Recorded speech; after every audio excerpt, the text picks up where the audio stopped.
passage H. C'est page 505 dans l'écouter à la faute.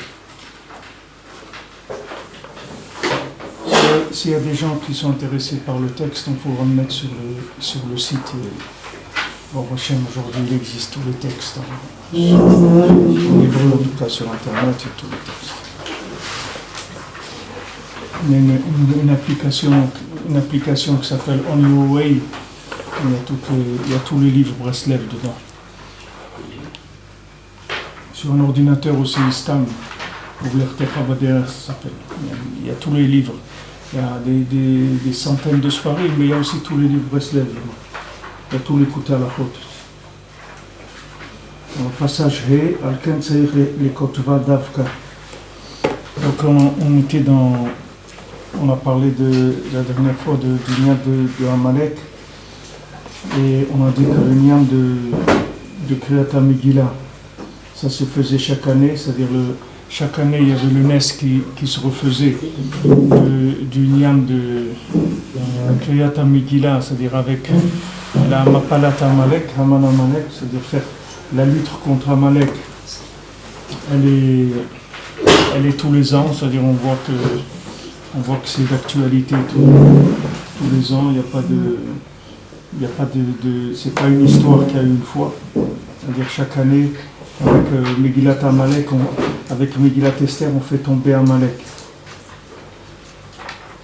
Je me souviens quand il y avait eu la guerre du Golfe, et on était en France, et puis quelqu'un était venu quand ça avait commencé.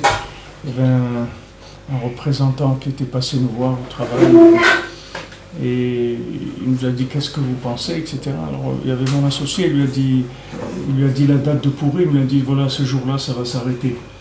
Alors lui il a dit comment, il a dit c'est comme ça, non, on sait que ce jour-là, et ça a été comme ça, le jour de Pourim, ça s'est terminé. C'est tous les ans qu'il y a ça, c'est pas quelque chose qu'il y a une fois l'histoire de Pourim. C'est des contextes qui reviennent sans arrêt. Donc maintenant, il faut l'écrire, la Megillah. C'est-à-dire qu'il faut la lire aussi, il faut la lire dans un texte qui est écrit. Si quelqu'un il a dit par cœur la Megillah, il n'est pas yotze. Bien que maintenant, le ikar de la Megillah, on l'a fait pour Pirsum Nissa, c'est-à-dire faire connaître le Nes, Vayada il farsem Nes Baalpe, ça aurait suffi de faire connaître le miracle en parlant de vive voix.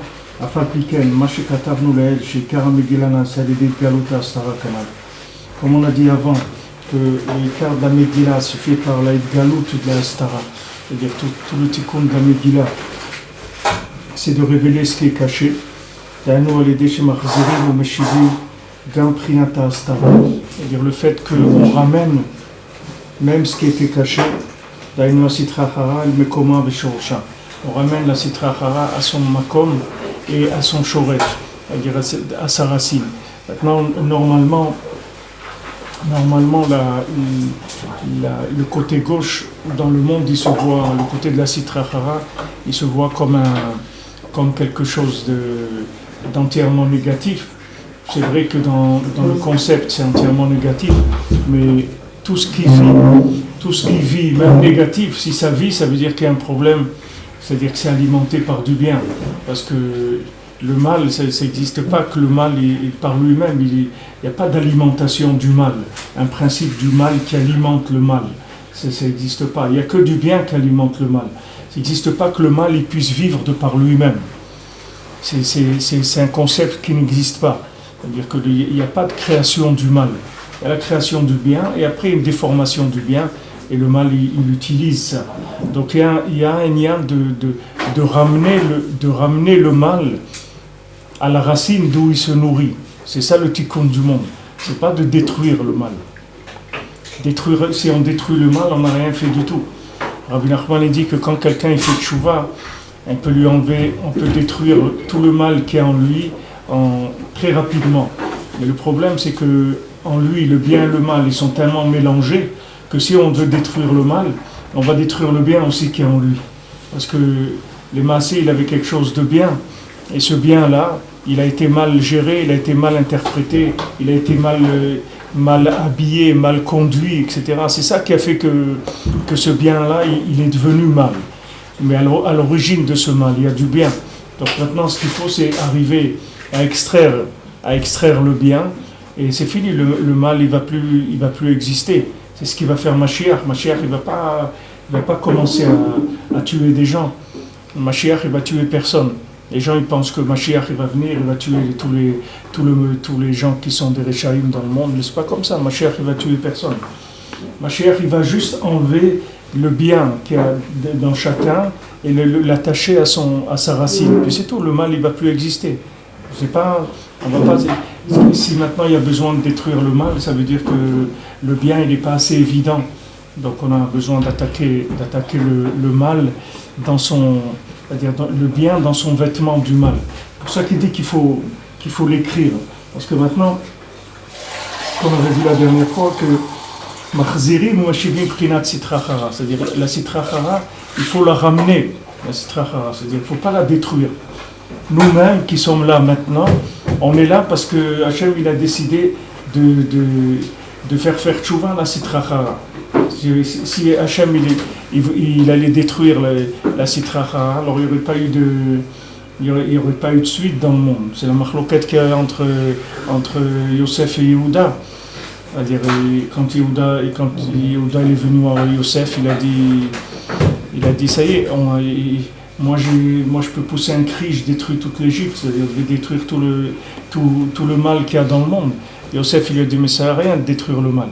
Si maintenant tu n'as pas ramené le bien qu'il y a dedans, on n'a rien fait. C'est pour ça qu'on a besoin de Mashiach ben Yosef d'abord, après Mashiach ben David. Mashiach ben Yosef il va prendre, comme son nom l'indique, Yosef il est mossif, c'est-à-dire qu'il va prendre tout le bien qui se trouve dans la Sitra Chara, il va le ramener vers la Gdusha, et à ce moment-là, automatiquement, la Gdusha elle va s'asseoir sur son trône, c'est-à-dire le bien, il va avoir la malchoute, c'est-à-dire il va avoir le pouvoir.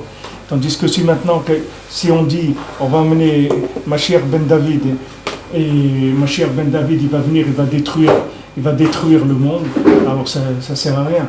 C'est pour ça que David Amelech, il n'a pas construit le Beth Amikdash. Quand on a voulu construire le Beth Amikdash, Hachem lui a dit, il a envoyé Nathan à Navi, il a dit, dis-lui qu'il ne commence pas et qu'il ne fasse aucun projet parce qu'il ne va pas construire le Beth Amikdash. Alors on dit pourquoi ? Parce qu'il a versé trop de sang. Mais David Amelech, le sang qu'il a versé, ce n'est pas pour lui. Ce n'était pas un homme il n'a rien fait pour lui, c'était que pour Hachem, c'est tout. Mais Afal Piken, le fait qu'il faille utiliser cette méthode, ça veut dire qu'on est dans une situation de faiblesse. Parce que si on est dans une situation de force, il n'y a pas besoin d'utiliser la violence du tout. S'il y a besoin d'utiliser la violence, ça veut dire qu'on est incapable d'extraire le bien qu'il y a dans le mal. Alors qu'est-ce qu'on va faire ? On va tuer le bien avec le mal qu'il y a dedans. On va détruire le mal et le bien. C'est valable dans tout, quand quelqu'un utilise la violence par rapport à lui-même. Quand il se fait violence par rapport à lui-même, ça veut dire qu'il n'est pas assez convaincu que le bien c'est bien. Et il a compris avec sa tête que le bien c'est bien, mais avec son cœur il n'a pas compris. Donc qu'est-ce qu'il fait ? Comme dans sa tête il a compris que le bien c'est bien et le mal c'est mal, il se fait violence pour arriver tout de suite au bien. C'est-à-dire il veut détruire le mal. Mais les maasés, il ne faut pas détruire le mal. Il faut prendre le bien qu'il y a dedans, puis c'est tout. Le mal, il n'existe pas. C'est un vêtement qu'il y a sur le bien. Alors ça, c'est la base de la Avodat Hashem. Si quelqu'un ne sait pas ça, il ne peut pas faire Avodat Hashem. On dit ce matin, Rabbi Nachman, il donnait des jeûnes, des jours à tous ses élèves, quand est-ce qu'ils devaient jeûner. C'est-à-dire chacun, il venait le voir la veille de Rosh Hashanah, il recevait un petit papier, et dessus, il y avait écrit les jours où il devait jeûner dans l'année. Chacun, il avait des jours différents. Chacun, selon sa neshama, il lui donnait des jours. Et après, au bout de quelques années, de 3 ou 4 ans, Rabbi Nachman a dit, c'est fini, vous n'avez plus besoin de jeûner maintenant, parce que je suis arrivé à comprendre des choses, je suis arrivé à faire descendre certains éléments que je vais réparer sans que vous ayez besoin de jeûner. Et d'un autre côté, il a dit, mais même ceux qui ne sont pas mes élèves, eux aussi, ils n'ont plus besoin de jeûner parce que ça ne leur sert plus à rien de jeûner. Ça ne sert plus à rien. C'est-à-dire quand maintenant, il y a des nouvelles méthodes qui descendent dans le monde, les anciennes méthodes, elles sont complètement... Elles ne servent plus à rien. On ne peut plus agir avec d'anciennes méthodes. Parce que les nouvelles méthodes, elles sont faites pour faire sortir le bien de façon plus efficace, plus direct et plus rapide aussi. On a besoin de choses qui soient efficaces aujourd'hui. On ne peut pas aller avec des méthodes anciennes, on n'a pas le temps et on n'a pas de force aussi. Alors chacun, il doit savoir que tant qu'il utilise la violence, que ce soit par rapport à lui, ou que ce soit par rapport à son conjoint, par rapport à ses enfants, c'est uniquement parce qu'il est perturbé dans la vie du bien. C'est-à-dire il conçoit le bien avec sa tête. Il a compris ce qui est bien, ce qui est mal, mais il n'arrive pas à le vivre. Parce que s'il arrivait à le vivre, la communication elle serait tranquille. Il n'y a pas besoin d'utiliser du tout ni la violence, ni l'agressivité, ni forcer quoi que ce soit. Rabbi Nachman, il était contre de façon, c'est-à-dire les afflits, c'est-à-dire quelque chose d'extraordinaire, de ne pas forcer du tout, rien forcer du tout. Tant qu'on utilise la moindre force, ça veut dire que la chose n'est pas à sa place. C'est pour ça que David Amelech, il lui a dit, tu ne vas pas construire. Ton fils, il va avoir une royauté qui va être Béchalva, il va être tranquille. Shlomo Amelech, il était tranquille. Tous les rois, tous les gens, ils venaient le voir, tous ils l'admiraient, tous ils voulaient l'aider pour construire le Beth Amikdash, il a demandé de l'aide, tout le monde était d'accord, c'était un honneur pour eux de l'aider. Parce que tout le monde voyait dans Shlomo Amelech la grandeur d'Akadosh Baruch Hu. C'était une période où il y avait une maturité. David, lui, il est passé par la période où il fallait encore se battre. C'est-à-dire qu'il fallait se battre. Et le fait qu'il avait besoin de se battre, ça montrait que la vérité n'était pas évidente. Chaque fois que quelqu'un il doit utiliser la violence par rapport à lui-même, par rapport aux autres, l'agressivité, ça c'est une preuve du manque de compréhension, du manque de vécu du bien. Parce que si quelqu'un il sait que le bien c'est bien, que le mal c'est mal, il n'a pas besoin d'utiliser la violence. Maintenant, quand il est perturbé, alors il va utiliser la violence, l'agressivité, dénigrer les autres. Il y a des gens, ils ont besoin, vous voyez l'antisémitisme, pourquoi les gens ils sont antisémites? Parce qu'ils ne sont pas bien dans leur peau. Nous, on est capable d'aller perdre notre temps pendant des heures à aller parler contre n'importe qui dans le monde. On a autre chose à faire que ça. Pourquoi? Parce qu'on est bien dans notre peau. On n'a pas besoin de quelqu'un qui plante des concombres. Son voisin, il plante des tomates. Il ne va pas aller parler du mal contre les tomates. Lui, il a son champ de concombres, ça marche. Que l'autre, il plante des tomates, mais quand quelqu'un il vient et commence à faire de l'antisémitisme, à parler d'antisémitisme, vous voyez les forums aujourd'hui, les gens comment ils parlent, etc. C'est juste l'expression du vide, c'est tout. Plus les gens ils sont vides, plus ils vont chercher à parler contre celui-là, contre l'autre, et à exister par le fait qu'ils vont être contre celui-là et contre l'autre. Mais c'est vraiment minable d'exister par le fait de dénigrer l'autre. C'est-à-dire en disant que l'autre il n'est pas bien, c'est comme ça que j'existe. Comme il a dit Rabbi Nathan, une fois quelqu'un il est venu voir un élève à lui dans une ville qui s'appelait Teplik, et dans cette ville c'était comme une seule rue toute la ville. Alors Rabbi Nathan il est passé avec son carrosse, il a pris cet élève et il passait dans la rue de la ville. Alors il lui dit comment ça va? Alors en passant, l'élève il lui dit bon celui-là il a tel problème, l'autre il a tel problème, l'autre il a tel problème, comme ça toute la rue. Alors quand ils sont arrivés au bout de la rue, Rabbi Nathan il lui dit toi aussi Mistama tu dois avoir des problèmes. Il lui dit oui moi aussi. Alors il dit regarde on va faire demi-tour, on va reprendre la rue. Il a repris la rue, il a dit, tu vois, celui-là qui a dit qu'il avait tel problème, mais il a ça de bien. Il fait ça de bien, oui. Il dit, oui, c'est vrai. Il dit, celui-là, il a ça de bien, et ça de bien. Il a refait toute la rue, il a repris dans l'autre sens, il lui a montré que le bien qu'il y avait dans chacun, et il a dit, toi aussi, t'es bien. Mais il y a des gens qui sont pas bien dans leur peau. Alors, comme ils sont pas bien dans leur peau, il faut que tout le temps, ils disent que les autres, ils sont pas bien. C'est ça qui les calme. Mais ça montre beaucoup de faiblesse. C'est pour ça que Yehuda, quand il voulait utiliser la violence, Yosef lui a dit, le fait que maintenant tu as un sentiment comme ça même ça prouve que la vérité n'est pas mûre chez toi. Mais une fois que Mashiach ben Yosef il va venir, après le Mashiach ben David il va s'installer sans aucune violence du tout. Donc il dit ici qu'il faut l'écrire, parce qu'il faut être mégalé la Astara. Nous, les déchets mahzirim ou meshivim, gam prinata Astara, dino asitrachara. La sitrachara, on doit la ramener. C'est-à-dire quand quelqu'un dans sa vie il a appartenu à un moment ou à un autre à la Sitrachara, il doit ramener ça vers la Kedusha. El Mekoma Veshorcha, à son endroit et sa racine, c'est-à-dire là où les deux se confondent. Parce que Hachem, d'en haut, il envoie rien de mal. C'est-à-dire il n'y a pas des choses mal qui sont envoyées par le ciel. les choses qui viennent d'en haut, l'énergie d'en haut, c'est une énergie qui n'est pas dirigée vers le mal. C'est une énergie qui vient où il n'y a que du bien. Seulement quand ça descend, ça se déforme et ça peut arriver à être transformé apparemment en mal. Et c'est pour ça que le tikkun, c'est de ramener tout vers sa racine. Là-bas, c'est tout bien. C'est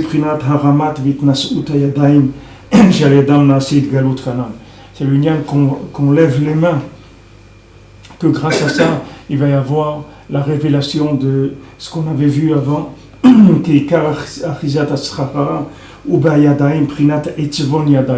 parce que toute l'emprise de la Sitra Achara va se prendre dans les mains, qui s'appelle Itzvon Yadayim, comme la Lacha, elle dit que les Yadayim, elles sont askaniot.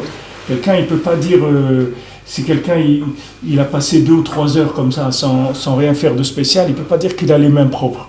La Lacha, elle n'est pas mekabelet ça. Et tu dis, parce que les mains, elles sont askaniot. C'est-à-dire, si tu n'as pas surveillé tes mains, c'est sûr que tes mains, elles ont touché quelque chose qui n'est pas propre. Donc, elle ne va pas prendre ça en compte, elle est obligée à te laver les mains. Maintenant, il arrive le moment de la tfila, même si tu sais que ça fait 2-3 heures que tu t'es lavé les mains, tu dois te relaver les mains. Parce que les yadaïm, elles sont askaniot. C'est-à-dire que les yadaïm, sont toujours en contact avec la matière.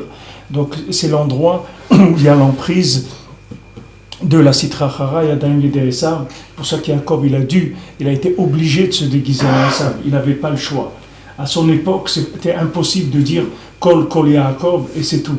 Il y avait Yadayim Yedei Esav, et elles n'étaient pas du tout réparées. Donc Yaakov, il était obligé de se déguiser en Esav, de mettre les mains de Esav. Il n'a pas eu le choix.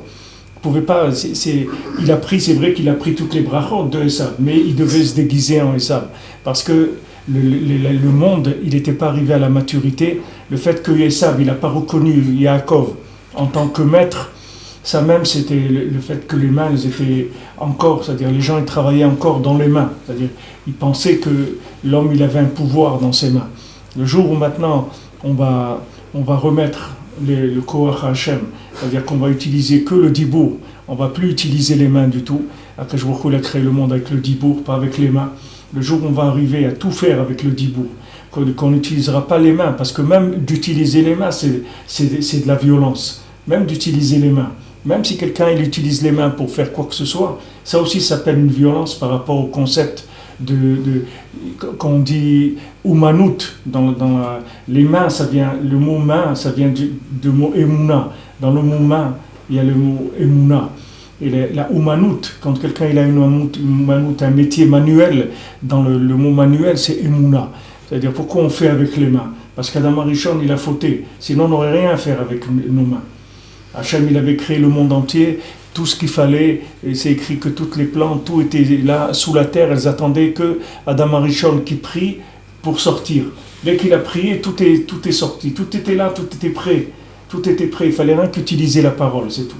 Maintenant, quand il a fauté, c'est-à-dire qu'il a voulu faire passer la compréhension avant la Emouna, c'est-à-dire qu'il a été faire dominer l'intellect sur la Emouna, alors il a inversé le système et il a entraîné Itzvon Yadayim, c'est-à-dire qu'il s'appelle Itzvon Yadayim, c'est-à-dire la tristesse des mains, c'est-à-dire la tristesse de devoir utiliser les mains. C'est-à-dire le fait qu'on est obligé d'utiliser les mains, ça même c'est une preuve qu'on n'est pas shalem avec Hachem, qu'on n'est pas parfait. Parce que quelqu'un qui est avec Hachem, il n'y a aucune raison qu'il utilise autre chose que sa bouche. Il a besoin de rien. Quelqu'un il a besoin de quelque chose, il demande, Hachem il dit Petar Picha Vamal ouvre ta bouche, je la remplis. Pourquoi tu as besoin d'utiliser tes mains? Demande à Hachem, tu as besoin de quelque chose, demande à Hachem. Hachem il a créé le monde, pourquoi il ne peut pas t'amener? S'il a besoin d'une paire de chaussettes, il ne peut pas te l'amener, il faut que tu ailles la chercher avec tes mains. Pas besoin de la chercher avec tes mains. Donc tant que tu utilises les mains, ça veut dire que le tikkun de Esav, il n'est pas encore terminé. Parce que Esav, c'est une partie d'Yaakov qui n'a pas été inclus dans la voie, c'est-à-dire dans le dibour, dans la communication avec Hachem. Parce que quand tu utilises tes mains, c'est pas du tout une preuve de communication. Même si quelqu'un il fait Masa Matan Bemouna, mais le fait qu'il utilise ses mains, ça veut dire que la communication n'est pas encore parfaite. Normalement, la communication avec le dibour, elle doit suffire pour tout. Il n'y a besoin de rien dans ce monde que de parler, c'est tout. Mashiach s'appelle Mashiach parce qu'il va être Messiach. Mashiach, c'est Messiach, c'est tout. Lui, il va montrer au monde qu'on peut tout faire avec la parole. Il n'y a besoin de rien. Pas besoin de faire la guerre, on va parler, il n'y a pas besoin de travailler, on va demander à Hachem, il n'y a pas besoin y a tout avec la parole, on n'a besoin de rien. Et Rabbi Nachman il dit, moi, avec un silence, avec un de mes silences, je peux répondre toutes les questions du monde. Avec un silence, c'est tout. Ça peut répondre toutes les questions du monde, avec un silence. Alors, quelqu'un dit, mais comment c'est possible il y a des silences qui sont... Il y a des silences qui veulent dire beaucoup de choses. Ici, à la synagogue Breslev, il y avait Rav Shmuel Shapira, à la Shalom, il y avait Rav Yitzhak, à la Shalom, c'était deux yedidim, deux amis, c'était des tzadikim, tous les deux, c'était des amis. Mais Rav Yitzhak, qui parlait tous les jours, faisait un cours de Mishnayot pour les gens comme ça, des gens, des retraités comme ça, il faisait un shiur de Mishnayot tous les jours avant le Netz. Il faisait le cours d'écouter Moran aussi tous les jours entre Mincha et Arvit. Et Rav Shmuel Shapira, c'est un homme, il ne parlait jamais. Il ne parlait pas. Jamais tu l'entendais parler. Le seul jour où il parlait, c'est Purim. À Purim, il parlait. Il buvait, comme Rabbi Nachman il a dit qu'il faut boire à Purim. Alors il buvait et après il parlait. Mais c'était le seul jour où il parlait. Alors une fois à Purim, Rabbi Yitzhak lui a dit mais tu sais très bien que le Rebbe il veut qu'on parle. C'est pas un nian de te taire. Il faut que tu parles. Tu as beaucoup de choses à dire, tu as beaucoup de Torah, c'est un très grand tzaddik et tout. Pourquoi tu parles pas? Et après, au bout de quelques années, Rabbi Yitzhak, il a été choser sur ça. Il a dit, j'ai compris que son silence à lui, c'est comme ça qu'il parle. Il y a combien de gens, ils ont fait tchouva, ils se sont rapprochés d'Ayahdout, ils ont commencé à prier uniquement en regardant Rav Shmuel Shapira. Il ne parlait pas, mais il émanait quelque chose il n'avait pas besoin de parler. Donc ça, au bout de quelques années, Rabbi Yitzhak s'est rendu compte et il a dit, c'est vrai, il parle. Il parle, mais il parle dans le silence. Donc il y a un silence qui parle. Rabbi Nachman dit qu'il y a un silence qui parle. Des fois, quelqu'un, il se tait, par exemple, pour faire du mal à l'autre.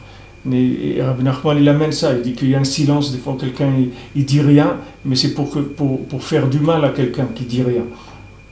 Alors ça, c'est un silence qui est négatif, mais il y a un silence qui est positif. En tout cas, la réparation du monde, c'est que de la communication, c'est rien d'autre. Il n'y a pas d'autre réparation. Yosef Hatzadik, qui parlait 70 langues, il avait Yosef Hatzadik parce qu'il avait Tikkun Abrit, c'est-à-dire Tikkun de l'alliance, Tikkun de la communication. Et c'est pour ça que dès qu'ils ont été cholèques sur Yosef Hatzadik, tout de suite, il y a eu le maasé de Yehuda et Tamar, tout de suite il est tombé. C'est-à-dire parce que dès qu'ils sont rentrés en discussion, c'est-à-dire en guerre contre Yosef, tout de suite la communication dans le monde, qui est la communication avec Hachem, tout de suite elle est descendue. Et quand la communication elle tombe, tout de suite ça fait tomber dans la ta'ava, dans cette ta'ava-là du niouf. La ta'ava du niouf, c'est uniquement ça vient du manque de communication. Si quelqu'un il pouvait normalement quelqu'un il aurait pu être molide rien qu'avec le dibour. Hachem il aurait pu faire ça. Et comme les gens ils n'étaient pas homèdes là-dedans, alors Hachem il a fait que ça se fasse comme ça, mais il y a un chiyuv aussi de parler. Avant que quelqu'un ait fait le maasé, il doit parler avec sa femme. C'est écrit dans les Sfarim que dans la halakha c'est écrit, quelqu'un doit parler, si quelqu'un est au milieu de la nuit comme ça, il doit faire le maasé, il faut qu'il parle parce qu'il dit peut-être c'est un shindalet. Donc il doit parler pour voir que c'est vraiment sa femme. Mais comment la halakha peut dire ça? Qui est-ce qui a des shindalet à côté de lui? La plupart des gens ils ne savent pas même pas est-ce que c'est un shindalet. Quel est le lien que la halakha dit quelqu'un il faut qu'il parle pour voir si c'est pas un shindalet? Parce que s'il n'y a pas de communication, birlal il n'y a rien. Sur quoi on va construire? Qu'est-ce qu'on va faire? Un acte de quoi? S'il n'y a pas une communication, s'il n'y a pas un échange au niveau de la parole, il n'y a rien du tout. Dans le Zohar et tout, il parle des yanim qui sont une communication par le dibour, avant toute chose. Avant de passer à l'action dans ce monde, toute action, elle demande préalablement une parole. Il ne faut jamais faire une action sans parole. Parce qu'une action sans parole, c'est de l'agression, c'est du vol. C'est de la ta'ava pure. C'est-à-dire, c'est un manque même si cette action, c'est une action mitzvah, parlons pas autre chose, mais même si quelque chose, c'est une mitzvah mamash, il faut toujours, pourquoi on dit les Shem Yichud, on dit quelque chose avant de faire la mitzvah. Pourquoi? Parce que toute mitzvah ma'asit, elle demande avant une mitzvah de parler avec Hachem. Ça, c'est dans tout le Chumash, vous verrez toujours qu'il y a Vaïdaber Hachem, El Moshe Lemo. Pourquoi il y a écrit ça? Pourquoi il n'y a pas écrit Vaïdaber Hachem ou bien Vaïtzav Hachem, Tzitzit, mitzvah Tzitzit, mitzvah Tfilin, tac, tac, tac, on fait, voilà les mitzvot. Et les mitzvot, c'est Nitztavu Bnei Israël. Alors on commence. Les Tzitzit, les Tfilin, les Shabbat, les tata, tata, tata, tata. Pourquoi il y a à chaque fois Vaïdaber Hachem et le Moshe les mots? Parce que Hachem, il a parlé à Moshe en lui disant, c'est-à-dire, ce qu'il lui a dit, c'est de dire. C'est ça le Ikar. Après, qu'est-ce qu'il lui a dit de dire? Après, on va passer dans l'action. Mais le Ikar, c'est de dire d'abord. Le Ikar, c'est de dire. Quelqu'un qui dit et qui fait, comme on dit, Hachem, Omer, Ve'ose. Baruch Omer, Ve'ose. C'est-à-dire, il dit, et après, celui qui Omer, Ve'ose, il s'appelle Baruch. C'est-à-dire, il est béni. Celui qui fait Osé sans dire, il n'y a pas de bracha. La bracha, elle est dans le dibour. Alors il faut dire et faire. Quelqu'un, il va à la synagogue, il doit le dire avec sa bouche. Maintenant, Hachem, je vais à la synagogue parce que je vais faire ma tfila. Il faut le dire avec la bouche. Quelqu'un, il va au mikvé, il faut qu'il dise, maintenant je vais au mikvé, Hachem, je vais me tremper au mikvé. Il faut qu'il le dise avec sa bouche. Ça change tout. La mitzvah, elle a une autre dimension complètement. Il faut dire avec la bouche. C'est comme ça que le monde est fait. C'est-à-dire la conception du monde, c'est ça. C'est de dire et de faire. Mais si quelqu'un il fait sans dire, c'est ça. C'est pour ça que c'est écrit dans les Sfarim qu'aujourd'hui, quand c'est écrit dans Veneshalma Parim Sfatenu, c'est-à-dire quand on fait les korbanot le matin, on dit, voilà, au lieu de faire les korbanot, on va les dire avec notre bouche. C'est écrit dans les Sfarim que de dire les korbanot avec la bouche, c'est plus grand que de les faire. Pourquoi? Les gens disent, mais attends, mais c'est écrit que le tachlit c'est le maasé. Mais c'est ça le maasé. Parce que quand tu dis, automatiquement c'est fait. Quand tu dis, c'est fait. La parole, elle est créatrice. Tu fais avec ta parole. Tandis que si tu fais sans dire, c'est ce qui s'est passé au Beth Amikdash. Et c'est pour ça que le Beth Amikdash, il a été détruit. Parce que dans le Beth Amikdash, comme les gens y faisaient, ils étaient dans l'action. Ils ont oublié que l'action, elle demandait une parole préalable. Et c'est ça qui a détruit le Beth Amikdash. C'est écrit dans l'Espagne que la clipa de Esav, quand quelqu'un y fait, il y a tout de suite la clipa d'Esav qui est là. Parce que la clipa d'Esav, comme il disait, elle est dans les Yadaïm. Dès qu'on fait quelque chose avec nos mains, il faut savoir qu'il y a le tonton Esav qui arrive. Parce que lui, les mains, c'est un spécialiste des mains. Lui, toute sa vie, c'est les mains. Donc il faut faire attention de ne jamais utiliser les mains sans qu'il y ait une parole avant. Parce que sinon, on passe dans le côté de Esav. Et même dans les mitzvot, c'est un concept des mitzvot vus et corrigés par Esav. Mais Yaakov, c'est pas... Yaakov, c'est Kol Yaakov. Ishtam Yoshevo Alim. Lui, il n'a pas les mains. Lui, il utilise le dibour. Et une fois qu'il a utilisé le dibour, après, il fait avec les mains. Quand il faut faire avec les mains, parce qu'on est en galoute encore. Mais quand on va sortir de la galoute, on ne va rien faire du tout. Comme c'est écrit, vous allez avoir des bergers qui vont garder vos troupeaux, vous avez des gens qui vont s'occuper de vos champs, etc. Tout ça, parce qu'il y a des gens qui sont des mains. Eux-mêmes entiers, c'est des mains. Mais Yaakov, ce n'est pas des mains, c'est les Koach à dibour. C'est ça son Koach. Donc maintenant, quand quelqu'un il veut agir, il faut toujours qu'il fasse passer le dibour avant. Même quand quelqu'un a une Yeshua, quelqu'un est allé quelque part, il avait besoin de quelque chose, il a une Yeshua, il utilise le dibour, c'est quelque chose de il voit comment Mamash le contact avec Hachem, il est extraordinaire, c'est-à-dire que quand quelqu'un il demande à Hachem quelque chose, comme le monde entier il est là pour le servir, il suffit qu'il demande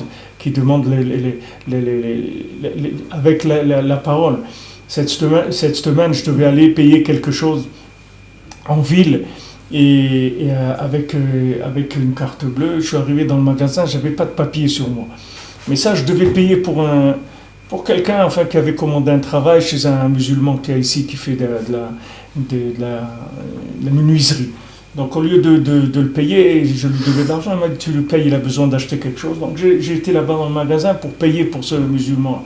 Alors je viens pour payer, et le gars il me dit une carte d'identité. J'ai pas, alors il me dit je peux pas, il me faut une carte d'identité. Alors avant de rentrer, j'ai demandé à Hachem, parce que j'ai vu que j'avais pas, j'ai dit Hachem regarde, j'ai pas amené les trucs, aide-moi que ça se passe bien. Je suis rentré dans le magasin, je viens pour payer, et il me dit tu peux pas payer. Maintenant ce musulman lui dit quoi, à lui tu lui demandes la carte d'identité, mais ça c'est notre rêve à nous. Lui, le musulman, il dit c'est notre rêve à nous, lui. Et tu connais pas le rêve Azamra, c'est notre rêve à nous. Allez. Le gars, il a rien fait, il a passé la carte bleue, il dit merci. Il n'y a pas eu de. C'est-à-dire, il n'y a pas de logique dans ce monde, dans l'action. Il n'y a aucune logique, c'est la parole qui domine l'action. Mais une fois que le contact il a été établi avec la parole, qui est-ce qui va mener, qui est-ce qui va faire avec les mains? Mais tout le monde entier, il est là pour faire avec les mains. Le monde entier, c'est des mains. Et c'est pas ce qui manque dans le monde, des mains. Mais des gens qui parlent, ça manque. Des gens qui demandent à Hachem chaque fois qu'ils font quelque chose. Et nous, notre méthode de vie, c'est celle-là. Nous, on n'a pas d'autre. Même Bilam, il est venu, ce peuple-là, tout son corps, il est dans sa bouche. Lui-même, il le dit, Bilam, il le dit. Il dit, ce peuple, toute sa force, elle est dans sa bouche. Pas dans ses mains. Il a tout. Mais celui qui a la bouche, automatiquement, il a les mains. Ça va avec, c'est pas quelque chose, c'est pas que le gars, les gens ils disent ouais mais c'est quelqu'un, il a que sa bouche et c'est rien du tout de parler, de prier et tout. Il faut faire, mais c'est ça faire, c'est ça qui s'appelle faire, c'est de prier, c'est ça faire. Parce que si tu pries, la chose elle est faite. Après maintenant quelqu'un il va le faire, c'est pas un problème. Mais le dibour c'est lui qui entraîne l'action. Et une action sans dibour, elle est pas shlema. Une action sans dibour, c'est pas shalem. Il manque quelque chose. Il manque le écart même. Jusqu'à que même Akadosh Baruch Hu, il a préféré enlever le Beth Amikdash et qu'on reste avec le dibour plutôt d'avoir un Beth Amikdash sans dibour. Parce qu'un Beth Amikdash sans dibour, c'est quoi?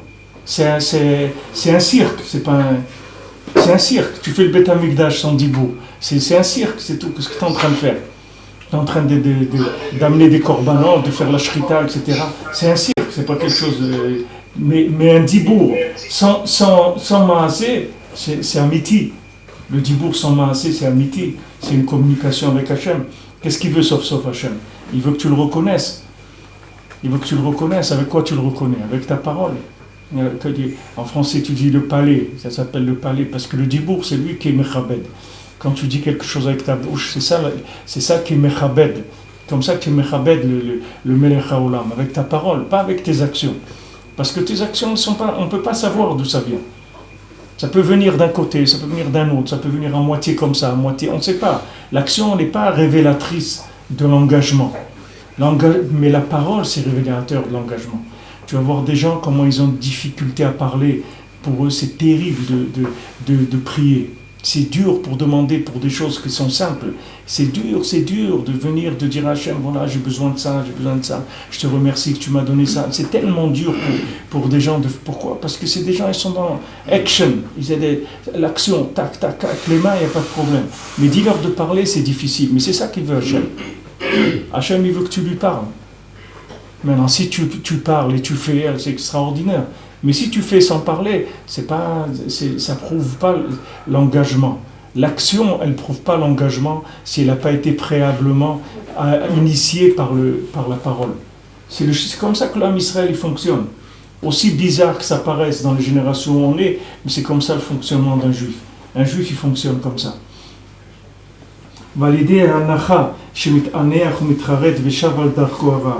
Par le fait que quelqu'un il soupire et il regrette et il revient de son chemin où il était dans son mauvais chemin. À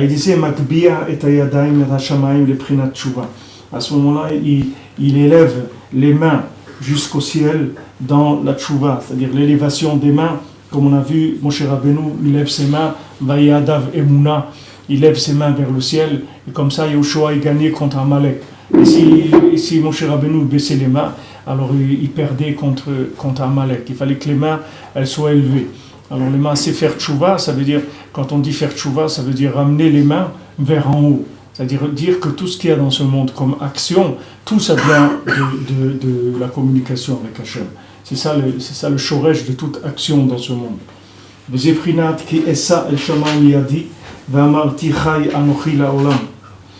c'est écrit dans Dvarim, que quand je vais lever les mains vers le ciel et je vais dire Chai Anochi, c'est pas Léolam, je crois que c'est écrit, Léolam, je vis pour toujours. Chai Anochi, c'est Prinat Alma Deate Mekor Chai. Qu'est-ce que c'est Chai Anochi? C'est le monde futur, c'est l'origine même de la vie. Prinat Anochi Hashem Elokecha Asher Hotzeticha Meretz Mitzrayim. Comme c'est écrit, je suis Hashem ton Dieu qui t'ai fait sortir d'Égypte. Ki Atsham Sarich Lagbi Atayadai. Parce que jusqu'à là-bas, c'est-à-dire jusqu'au Mekor Achaim, c'est-à-dire jusqu'au Olam Haba, il faut élever ses mains. C'est-à-dire il faut élever l'action jusqu'au Shoresh de la vie qui est le Olam Haba. Da'anu Yad Yamin ve Yad Smol Shemisham Achizat Asitra Chara. Il faut élever la main droite et la main gauche dans laquelle il va y avoir le écart de la Sitra Chara, l'emprise du côté négatif va venir sur la main gauche. D'ailleurs, c'est écrit dans les Sfarim que Rabbeinu rapporte dans Sefer Hamidot que un gaucher, quelqu'un qui est gaucher, c'est quelqu'un qui a un gilgoul de menteur. C'est-à-dire que les menteurs, ils reviennent en gilgoul de gaucher. Mais pourquoi? Parce que quand on dit quelqu'un, il est gauche, ça veut dire qu'il est gauche. Ça veut dire qu'il n'est pas habile dans ce qu'il fait. C'est-à-dire il fait les choses, mais il prend quelque chose, il fait tomber le verre, il est gauche, ça veut dire il ne sait pas bien utiliser ses mains, il n'est pas habile. Quand on dit quelqu'un est gauche. Et maintenant on dit qu'un gigoul de gaucher, c'est un gigoul de menteur.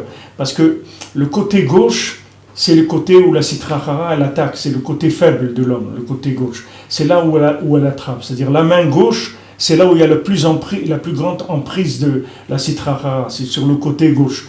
Donc maintenant, quelqu'un qui a été trop à gauche, ça veut dire qu'il a menti par rapport à ce que c'est le monde. C'est-à-dire il a fait croire au monde que c'est l'action, c'était ça le Ikar. Et ça, c'est du mensonge.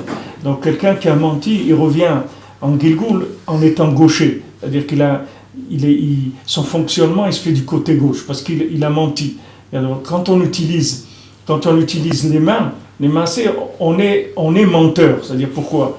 Parce qu'on veut faire croire qu'avec nos mains, on peut faire quelque chose.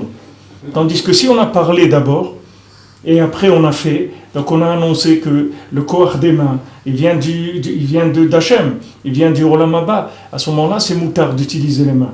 Mais si quelqu'un il a utilisé que ses mains, il est un menteur déjà. C'est-à-dire il fait croire que le monde c'est un monde d'action. On va construire, on va faire, on va édifier, on a fait, j'ai fait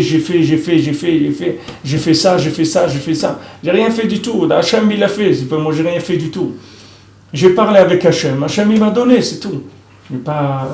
J'ai demandé à Hachem m'a donné, j'avais besoin de quelque chose, j'ai demandé à Hachem. Quelqu'un il a besoin, il veut une maison, il a besoin d'une maison, il va habiter à Yerushalayim, il a besoin d'une maison. Et comment il va faire? Il demande à Hachem. À qui il va demander? Comment il va faire? Alors les gens croient que c'est avec les mains. Qu'il dit on va faire ça, on va faire ça. Après ça va venir dans les mains. Mais il faut d'abord demander à Hachem. Maintenant si quelqu'un c'était un homme d'action uniquement, c'est-à-dire qu'il a fait que de l'action sans parole, alors les mains c'est un menteur parce qu'il essaye de présenter le monde comme étant un monde de Esav. Et Esav, il trompait Yitzhak parce que Esav lui montrait qu'il était encore plus religieux que Yaakov. Yitzhak Esav c'était un grand mahmir. Il prélevait le maaser sur le sel alors qu'il ne faut pas prélever. Alors quand Yitzhak voyait ça, il disait waouh, quel mahmir ce Esav et tout. Mais tout ça parce que lui toute sa vie c'était du cirque. C'est pour ça qu'il était mahmir. Rabbeinu dit un Baal Tshuva, il ne doit pas être mahmir.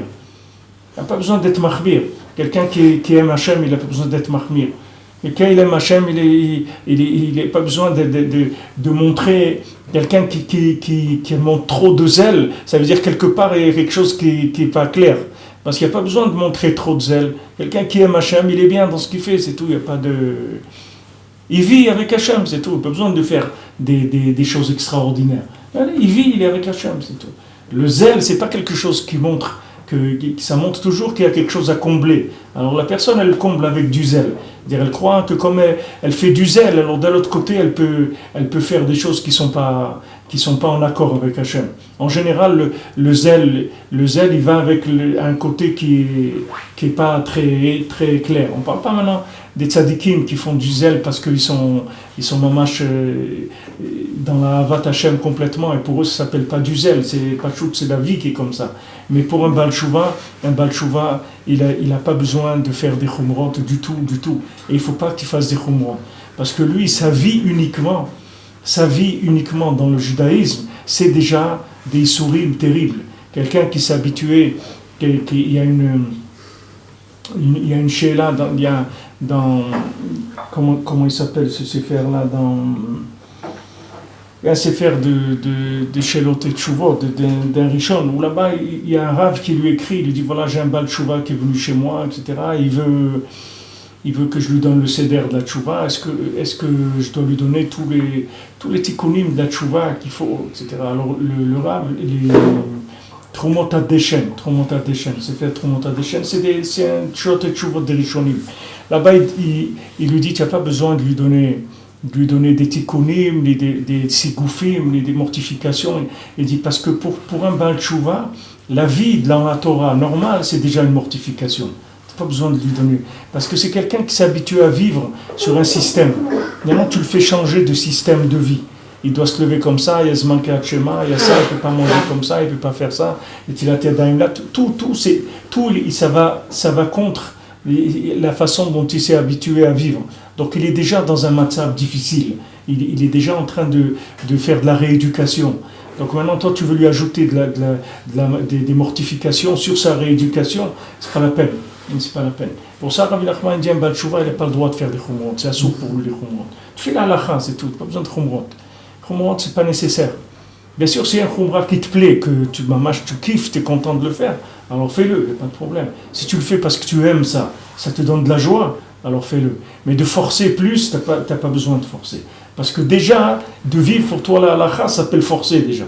Par rapport à quelqu'un qui a vécu n'importe comment, quand il vit selon le Shulchan Aruch, c'est déjà pour lui de la rééducation, c'est difficile pour lui. Pas besoin d'ajouter. Alors ça s'appelle côté gauche. C'est-à-dire le côté gauche, c'est le côté où mamash, il y a le moins de présence de ahava. C'est-à-dire c'est là où il y a le moins d'ahava, le moins de dibour. Alors là-bas, il y a vraiment une emprise de la sitra chara.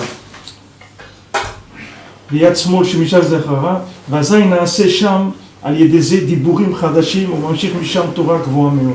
Alors maintenant, de là-bas, il y a des diburim chadashim qui viennent. Pourquoi des diburim chadashim? Parce que comme on l'a dit tout à l'heure, comme maintenant le côté gauche, c'est le côté muet, c'est le côté de l'action pure, c'est-à-dire sans aucune parole. Donc là-bas, il y a des paroles qui sont galoutes là-bas, puisqu'il y a eu des actions qui ont été faites sans parole. Et c'est écrit dans les Sfarim que quand quelqu'un, il doit aller au Beddin pour un lien de Massa ou Matan, quand quelqu'un se trouve au Beddin pour une affaire de dîner mamonot, c'est parce que dans son travail, il n'a pas parlé, c'est-à-dire il n'a pas parlé avec Hachem. Comme il n'a pas parlé avec Hachem, maintenant il va se venir devant des Dayanim, que les Dayanim c'est Elohim, c'est mamash la présence d'Hachem, et là-bas il va parler, là-bas il va raconter son travail. Il va venir devant le Beddin, il dit voilà, j'étais là-bas, j'ai acheté ça, lui il est venu, il m'a commandé, il m'a donné un acompte, après il a dit qu'il ne voulait plus, et après il est revenu, il a dit non, pourquoi tu l'as vendu à un... Il va commencer, il va raconter, c'est-à-dire il va faire de son essai, il va en faire des paroles. C'est uniquement pour ça qu'il vient au Beddin. S'il avait parlé avec Hachem, quand il était en train de vivre ça, il n'aurait jamais été au Beddin. Le Beddin, c'est une convocation pour parler, c'est tout. Il va parler, et après le Beddin, il va juger. Mais il vient pour parler uniquement. Parce qu'il n'a pas parlé avant, et il va parler maintenant. Alors maintenant, quelqu'un qui a utilisé l'action sans la parole, à un moment, quand il va faire tchouva, Beikar, qu'est-ce qu'il va ramener? Il va ramener la Kro Dvarim Veshuvo Lachem. Prenez des paroles et faites tchouva. C'est-à-dire, prenez des paroles et faites tchouva. C'est-à-dire, prenez les paroles que vous avez laissées là-bas. Vous êtes habitué à vivre dans un monde de gens qui sont muets, qui ne communiquent pas, qui ne parlent pas. Maintenant, prenez les paroles, c'est-à-dire vous allez transformer tout ça en paroles. C'est pour ça qu'il faut faire vidoul. Quelqu'un qui vient au Beth Amikdash, il amène un korban et il ne fait pas vidoul, il n'a rien fait du tout. C'est-à-dire c'est le vidouille qui déclenche le inyan du korban. Même dans le Beth Amikdash, c'est le dibour beikar qui va faire la kapara. Après le korban, c'est un niveau plus bas. Mais si quelqu'un il a amené un korban, il n'a pas fait vidouille, le korban il ne marche pas. C'est-à-dire il n'y a pas de kapara, s'il n'y a pas de... Pourquoi? C'est tout avec le dibour. Tout l'inyan de tchouva, c'est maintenant je fais tchouva sur le fait que je n'ai pas parlé. Donc automatiquement, si je parle, je fais tchouva, c'est tout. Si quelqu'un il parle avec Hachem, il est en tchouva permanente, c'est tout. Pas besoin de faire autre chose que ça. Avec ça, après tout va se mettre en place. Donc quand quelqu'un il ramène le côté gauche, et le côté droit aussi qui a été utilisé, même quand quelqu'un il a fait des mitzvot sans parler, mais quand quelqu'un il n'a pas fait des mitzvot, il était dans Klipat Noga, c'est-à-dire il est dans le monde de l'à peu près, et là-bas il n'a pas fait basculer dans le Tov par le Dibour, il a une action sans faire au préalablement une parole, ça aussi il faut qu'il le ramène en Dibour, il faut qu'il élève vers Hachem. Pardon. Le lien de Hiro ou Marshava, c'est où sa place? Hiro et Marshava. Ouais. Il est là qui dit Bourdami, mais c'est quoi la place par rapport à Maaseh, Dibour et Marshava? En général, la Marshava, elle est kshura au Dibour. La Marshava, c'est écrit Kol hanechalim olchim el hayam. On dit que tout ce que quelqu'un il pense, il le dit. C'est-à-dire, tout ce qui passe par la tête de quelqu'un, il le dit. Il le dit. Et si on avait des méthodes, comme il existe un microscope électronique, s'il existait quelque chose pour entendre des sons, qu'aujourd'hui on ne sait pas entendre des sons, alors quand quelqu'un y penserait, tu pourrais entendre dans sa bouche ce qu'il est en train de penser. Parce que la marshava, elle est liée avec le dibour. On le scanne. Hein? On le scanne avec sa parole. Quoi avec la parole? On le scanne. Oui. La parole, en général, la marshava, elle est liée avec le dibour. C'est pour ça qu'on te dit d'être otzer, c'est-à-dire quand ça vient la pensée, alors si tu l'arrêtes, si tu forces pour arrêter ta pensée, alors pour pas qu'elle vienne dans le dibour, mamash, de dire la chose. Le dibour, il est très fort, mais la pensée, elle est liée avec le dibour. C'est écrit dans plusieurs endroits quand quelqu'un y pense quelque chose, après il va le dire. Si quelqu'un il sait entendre, alors il va entendre tout ce que quelqu'un il a dans sa tête, il va le dire. Il va le dire tous les gens ils disent ce qu'ils ont dans leur tête. Il faut juste savoir entendre, c'est tout. Mais le hérour, tout le problème du hérour, c'est qu'il est, si tu veux, on a l'impression qu'il n'y a pas quelque chose qui se fait. Mais le maasé, le héros, il entraîne, la pensée, elle entraîne le dibour et elle entraîne l'action. Tu vois que des gens qui appartiennent à un certain domaine, alors on va leur considérer leur pensée comme étant une action. Et il y a d'autres gens qu'on ne va pas leur considérer leur pensée comme une action. Il y a des gens qui appartiennent quelqu'un il appartient à la Gdusha et il a une marshava qui n'est pas de Gdusha, on ne se considère pas comme s'il a fait. Mais si quelqu'un il appartient à Sitra Achara et il pense à quelque chose, on le considère qu'il a fait, pas qu'il a pensé. Alors quelqu'un nous dit que quelqu'un qui a fait tchouva, alors quelqu'un qui revient de loin, qui revient de la Sitra Achara, il doit faire très attention à sa pensée parce que lui, sa pensée, c'est un maasé déjà. Parce que lui, il est tellement connecté là-bas que quand il pense à quelque chose, la chose, tout de suite, elle se déclenche dans le monde de l'action. Tandis que quand quelqu'un il est étranger complètement à ce monde là-bas, s'il a une pensée, elle n'est pas encore connectée avec l'action. Donc pour l'instant, on ne lui considère pas comme une action. Mais quelqu'un qui fait partie de là-bas, Rabbeinu, il était beaucoup makpid sur les héros. Il disait de faire très attention dans les hérourim, des choses négatives, parce qu'il dit que ça fait des binyanim shlemim. C'est-à-dire que les gens ils construisent des choses mamash avec leurs pensées. Surtout quand quelqu'un, dans l'action, il appartient à un certain domaine, ses pensées, elles vont directement agir dans le domaine de l'action. À ce moment-là, on reçoit les paroles des yadaim. C'est-à-dire que pourquoi souvent les gens ils prient, ils lèvent leurs mains, ils lèvent les mains vers le ciel comme ça en priant. Parce qu'ils sont mekabel les diburim des yadaim, c'est-à-dire les paroles qu'il est en train de dire, elles viennent de ses mains. Donc il y a un réflexe du nefesh d'élever ses mains au ciel quand quelqu'un il a envie de prier.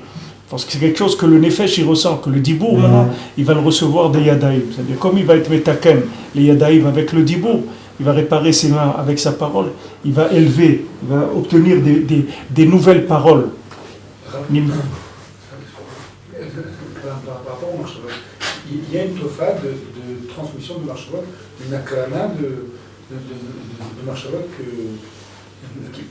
on peut communiquer avec les. Tu veux dire. Oui, il y a que contre toi avec le marchavot de quelqu'un qui ne nous appartient pas, parce que. Et donc il nous rentre. Bien sûr. Mais c'est pas quelque chose qui nous appartient pas. C'est automatiquement on a été en contact avec ça. Sinon il peut pas y avoir de communication. C'est-à-dire quelqu'un stam, il peut pas t'envoyer une marchava s'il n'y a pas eu à un moment un kécher quelconque. Ce kécher il peut se faire soit par une présence dans un endroit, soit par tout kécher qu'il peut y avoir. Mais si par exemple on était en contact avec quelqu'un qui nous a parlé de quelque chose et qu'on est sofeg et zecholiot. Bien sûr. C'est écrit dans les Sfarim qu'il ne faut pas parler avec des gens qui sont des apikorsim parce qu'ils sont dibour, il est molide des choses. C'est-à-dire il fait des choses. Il y avait des apikorsim à Oman, il y avait trois qui étaient des grands apikorsim. Bon, Hachem, après ils ont fait tchouva, Rabbi Nachman les a ramenés, mais quand ils étaient au début, il y avait Lando et Wiesel, un il s'appelait Lando, un s'appelle Wiesel, et l'autre il s'appelait Hirschberg. C'était trois très grands philosophes. Hirschberg, c'était le plus grand philosophe du monde, qui était là-bas à Ouman. Et Rabbi Nachman, il a été Mekarev Otam. Mais Rabbi Nachman, il a interdit à Rabbi Nathan de parler avec eux. Il a dit, tu parles pas avec eux. Il ne laissait pas parler avec eux, parce que c'est des gens c'est dangereux de parler avec eux. Parce qu'ils communiquent, comme une odeur ou un truc, le dibour, il communique dans le nefesh. Le dibour, c'est ce qu'il y a de plus puissant. De parler avec quelqu'un, ça rentre des choses à l'intérieur. Même des Sfarim, Rabbi Nachman, il dit de ne pas étudier dans un sefer où un rachat, il a étudié. Tu as un sefer où tu sais que c'est un rachat, il a étudié là-bas, il ne faut pas étudier dans ce sefer-là. Parce qu'il met là-bas, tout le monde, il communique. Seulement les gens, ils ne se rendent pas compte. Mais c'est sûr qu'ils communiquent. Des fois, tu vas quelque part, tu as parlé avec quelqu'un, après tu sors, tu vois qu'il y a quelque chose qui se passe dans ta tête, mais ça vient de ça, à un moment de communication, il y a un échange qui s'est fait, mais dans le bien aussi c'est comme ça. C'est-à-dire si tu parles avec des tzadikim, aussi ça fait ça, et si tu parles avec quelqu'un qui est loin, uniquement de parler avec lui, même de mille et des alma, c'est-à-dire de parler avec quelqu'un d'une marque de voiture ou de n'importe quoi, un système de olamazé, avec le dibour, tu peux être marzir autour du tchouva. Il faut que ça soit, que tu aies le pouvoir. Comment il y a deux chitotes. Est-ce qu'on laisse les pensées venir ou il faut combattre contre les pensées et si oui, comment on fait? Comment? Il faut être métaire la marchava. Il y a des choses qui sont métaire la marchava. C'est-à-dire il y a des choses qui purifient la marchava. Il y a des palel, de faire les télim. Par exemple, tu avais Rav Yosef Hamin Zonenfeld. Rav Yosef Hamin Zonenfeld, il faisait le télim tous les jours, il faisait tout le télim. Pourquoi? Parce qu'il dit que c'était un homme de tzibour, il avait affaire à beaucoup de gens. Il a fait affaire, lui, il était Bekesher avec tous les gens, il était Bekesher avec les musulmans qu'il y avait en Eretz, c'est lui qui parlait avec eux pour les terres d'Eretz Israël, parce que c'est eux qui devaient faire normalement l'État d'Israël. Avant qu'il existe l'État d'Israël, c'est Rav Yosef Hamin Zonenfeld qui devait faire un État. Il parlait avec le Rav Kouk, il parlait avec... C'est-à-dire il était Bekesher avec tous les gens, c'était un homme de Tzibour. Alors on dit comme c'est un homme de Tzibour, il faisait tout le Teilim tous les jours pour nettoyer sa marchava et son cœur de ce qui peut être nidbak, peut se coller à lui avec ces gens-là. C'est-à-dire il faut faire un dibour de Gdusha, c'est-à-dire d'utiliser la parole dans la Gdusha, de dire beaucoup de Torah, beaucoup de Tfila, de dire avec la bouche, ça nettoie la parole. Nimtsa sheprinat ha-megillah shinaasit ma-diburim shekablim ma-yadayim. Donc la Megillah, qui veut dire justement qu'elle révèle, qu'est-ce qu'elle révèle? Elle révèle les paroles qui étaient dans les mains. La Megillah. La Megillah, elle vient et te dit, tu sais, ces mains-là, tu sais, ces marionnettes-là, tu vois, ces gestes de main que tu as vus, ben maintenant, ça, c'est des paroles, c'est pas des mains. Alors, c'est ça la Megillah. Elle est mégala que les actions, Béhémet, c'était des paroles. Chez Mekablim Yadaim, Naasim Adiburim, chez Mekablim Yadaim, Alidé chez Merimim, Otam, les Prinat Tshuva, Alma Deate, Sham Shoresh Yadaim. Donc on les élève dans la Tshuva vers le monde futur, que là-bas c'est la racine des mains. C'est-à-dire qu'on dit que la racine des mains, la racine de l'action, c'est de la spiritualité 100%. C'est pas du tout, il n'y a pas d'action pure. C'est-à-dire de l'action nette, 100%, ça n'existe pas. Toute action, elle a un moteur spirituel à l'intérieur. Et ça, on le fait quand on lève les mains au ciel. C'est-à-dire, on dit, voilà, l'action, on la monte vers Hachem. Il n'y a pas d'action. Toute action, elle vient d'Hachem. Il n'y a pas d'action pure dans le monde. Qu'on peut dire, ça, c'est mamage de la matière 100%. Ça n'existe pas. Une action qui est dénuée de présence spirituelle, ça n'existe pas. Alors quand on reconnaît ça et on lève nos mains vers le ciel, c'est-à-dire qu'on dit voilà, maintenant toutes nos actions, on va les ramener en parole vers Hachem, ça amène une Torah Chadasha, des nouvelles paroles qui n'existaient pas avant. Parce que c'était des paroles qui étaient en galoute dans l'action. C'est ce qu'il veut faire Esav. Esav, il veut asphyxier le monde, il veut étrangler le monde, il ne veut pas laisser les gens parler. Parce que lui, il veut qu'il y ait que de l'action. Il veut faire croire aux gens que l'action en elle-même, c'est quelque chose de chalem, de complet. Alors que nous, on vient et on dénonce ça. On dit, c'est pas vrai, l'action, c'est pas du tout complet. L'action, c'est juste un vêtement de la parole. Alors quand on reprend l'action, on élève les mains vers le ciel. Ça fait venir des paroles qui étaient en galoute avant. Et à ce moment-là, on reçoit des paroles des mains elles-mêmes. Dainu Torah Chadasha, שנעשית על ידי העוונות ועשית אחרה שנתהפכה לטוב, שזה בחינת המגילה שנעשית מזה.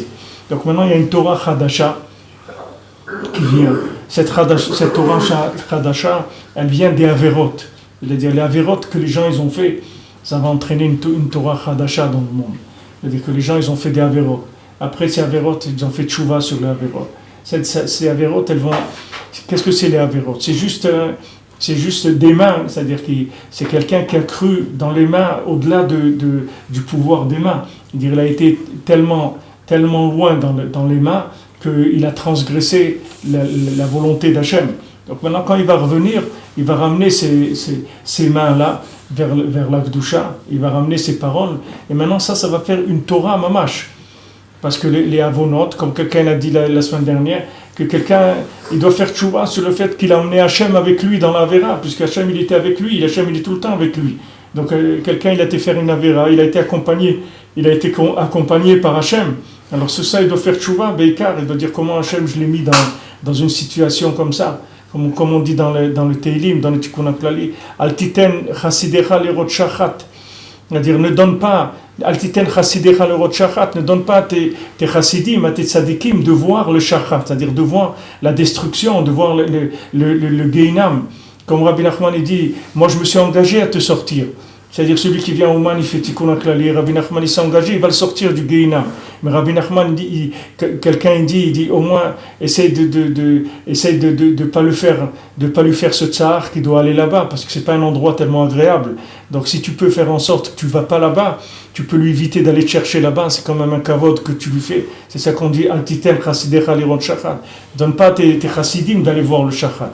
Comme Rabbi Yochanan, quand il a pleuré dans Gemara Brachot, il a pleuré, avant de mourir, il a dit, je ne sais pas si on m'emmène au Gan Eden ou au Gehinam. Alors ses élèves, ils ont dit, mais si vous dites ça que vous avez laissé pour nous, il dit non, c'est pas que je vais aller au Gehinam, c'est que je vais aller au Gehinam, sortir tous les gens que j'aurais pu m'occuper d'eux, que maintenant, et les massés, comme je ne suis pas occupé d'eux, je vais aller au Gehinam pour les faire sortir.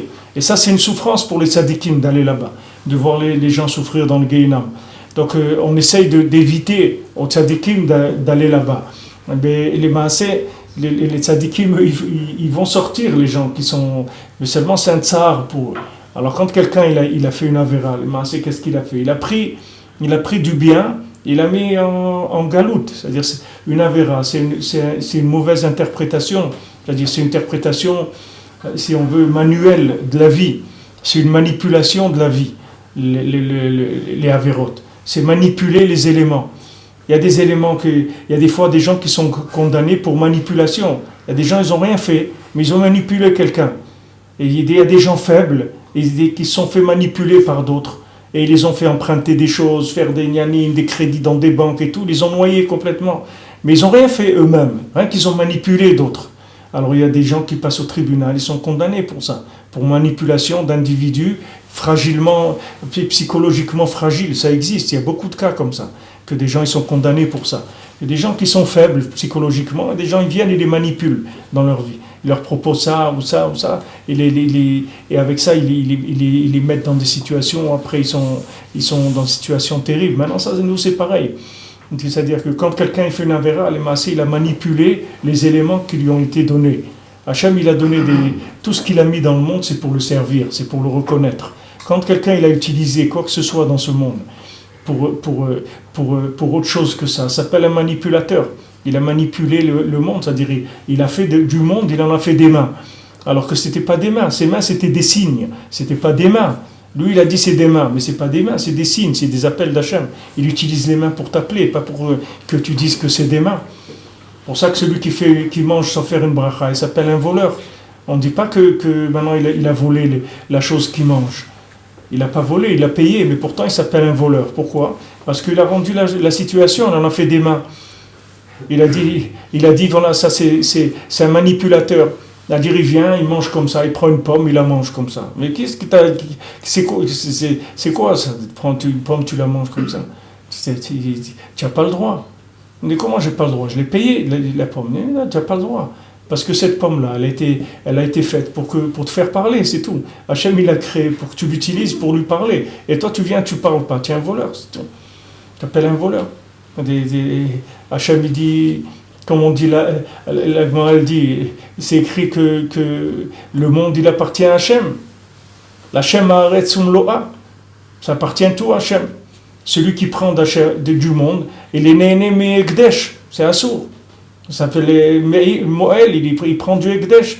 Maintenant, quand il a fait la bracha, Natan ibn Adam. Maintenant, il te l'a donné. Mais il faut que tu sois un Ben Adam. Il faut que tu t'appelles Adam. Adam, ça veut dire que tu es pas des Yadaim, tu es Adam, tu es pas des Yadaim. Quand quelqu'un c'est des Yadaim, alors c'est un voleur. Il faut qu'il rembourse tout ce qu'il a volé. C'est ça la tchouva. Tchouva, ça veut dire je rembourse. Je rembourse quoi ? Chaque fois que j'ai pris le monde comme des mains, j'ai manipulé les éléments qui m'ont été donnés à mon avantage. Et j'ai pas utilisé les éléments qui m'ont été donnés pour communiquer avec Hachem. C'est ça faire tchouva. Et quand je fais ça, j'amène une Torah Chadasha dans le monde. C'est-à-dire cette Torah, elle n'a jamais existé. Pourquoi ? Parce qu'elle a été détournée. Elle a été détournée vers de la manipulation. Maintenant, je la ramène vers le Dibour et j'en fais une Torah Chadasha. C'est pour ça comme c'est écrit à Kitsu Veranenu Kol Shochne Afar, c'est-à-dire que tous les gens qui sont des Shochne Afar, tous les gens qui sont des habitants de la poussière, c'est eux qui vont emmener la Géoula. Parce que quand ces gens-là, ils vont se réveiller, les gens qui résident dans la poussière, c'est-à-dire les gens qui sont dans les ta'avot les plus basses de ce monde, quand ces gens-là, ils vont se réveiller, ils vont revenir vers Hachem, ils vont revenir vers Eretz Israël, ils vont revenir vers la Gdusha, ces gens-là, ils vont emmener une Torah qu'il n'y a jamais eu dans le monde. Et pour l'instant, elle était enfouie sous la terre. Et ces gens-là qui habitaient là-bas, eux, ils vont sortir de là, ils vont se réveiller, et ils vont venir vers Hachem. Et à ce moment-là, cette Torah-là, elle va amener la Géoula dans le monde. Parce que ce sont des paroles qui vont être comprises par tout le monde. Parce que c'est une Torah Gavoa Meod, très élevée, que pour l'instant, elle était cachée dans la Sitra Hara. C'est-à-dire que les gens, ils n'ont pas pu résister. La Torah qu'il y avait là-bas, elle était tellement forte qu'elle a été prise par la Sitra Hara. Et cette Sitra Hara, avec ça, elle a manipulé les gens. C'est-à-dire, elle les a enfouis dans des avérotes, dans des choses terribles. Maintenant, quand ces gens-là, ils reviennent, alors ils ramènent avec eux une Torah Chadasha. C'est-à-dire la Torah, elle est complètement renouvelée, avec des concepts nouveaux, des paroles nouvelles, une énergie nouvelle. C'est comme ça que l'Olam, il va être Nigal. C'est ça qui va amener la Géoula dans le monde. Alors il dit ici que c'est Prinat HaMegillah, Shena Set Misé. Ça, la Megillah.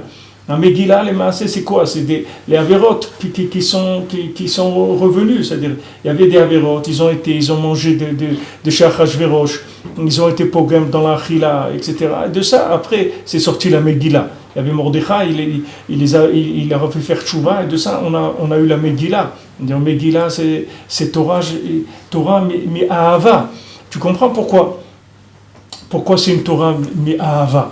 Pourquoi maintenant quelqu'un, pourquoi Purim c'est Torah, c'est Ahava, et Matan Torah, c'est pas une Torah chez Ahava? Pourquoi Matan Torah, Hachem, il nous a obligés à recevoir la Torah, et les Maaseh, on n'avait pas envie, et dès que Moshe Rabbeinu il a disparu un petit peu, alors on a profité, les gens ils ont été pour faire les fous, pour s'amuser, etc., faire le veau d'or.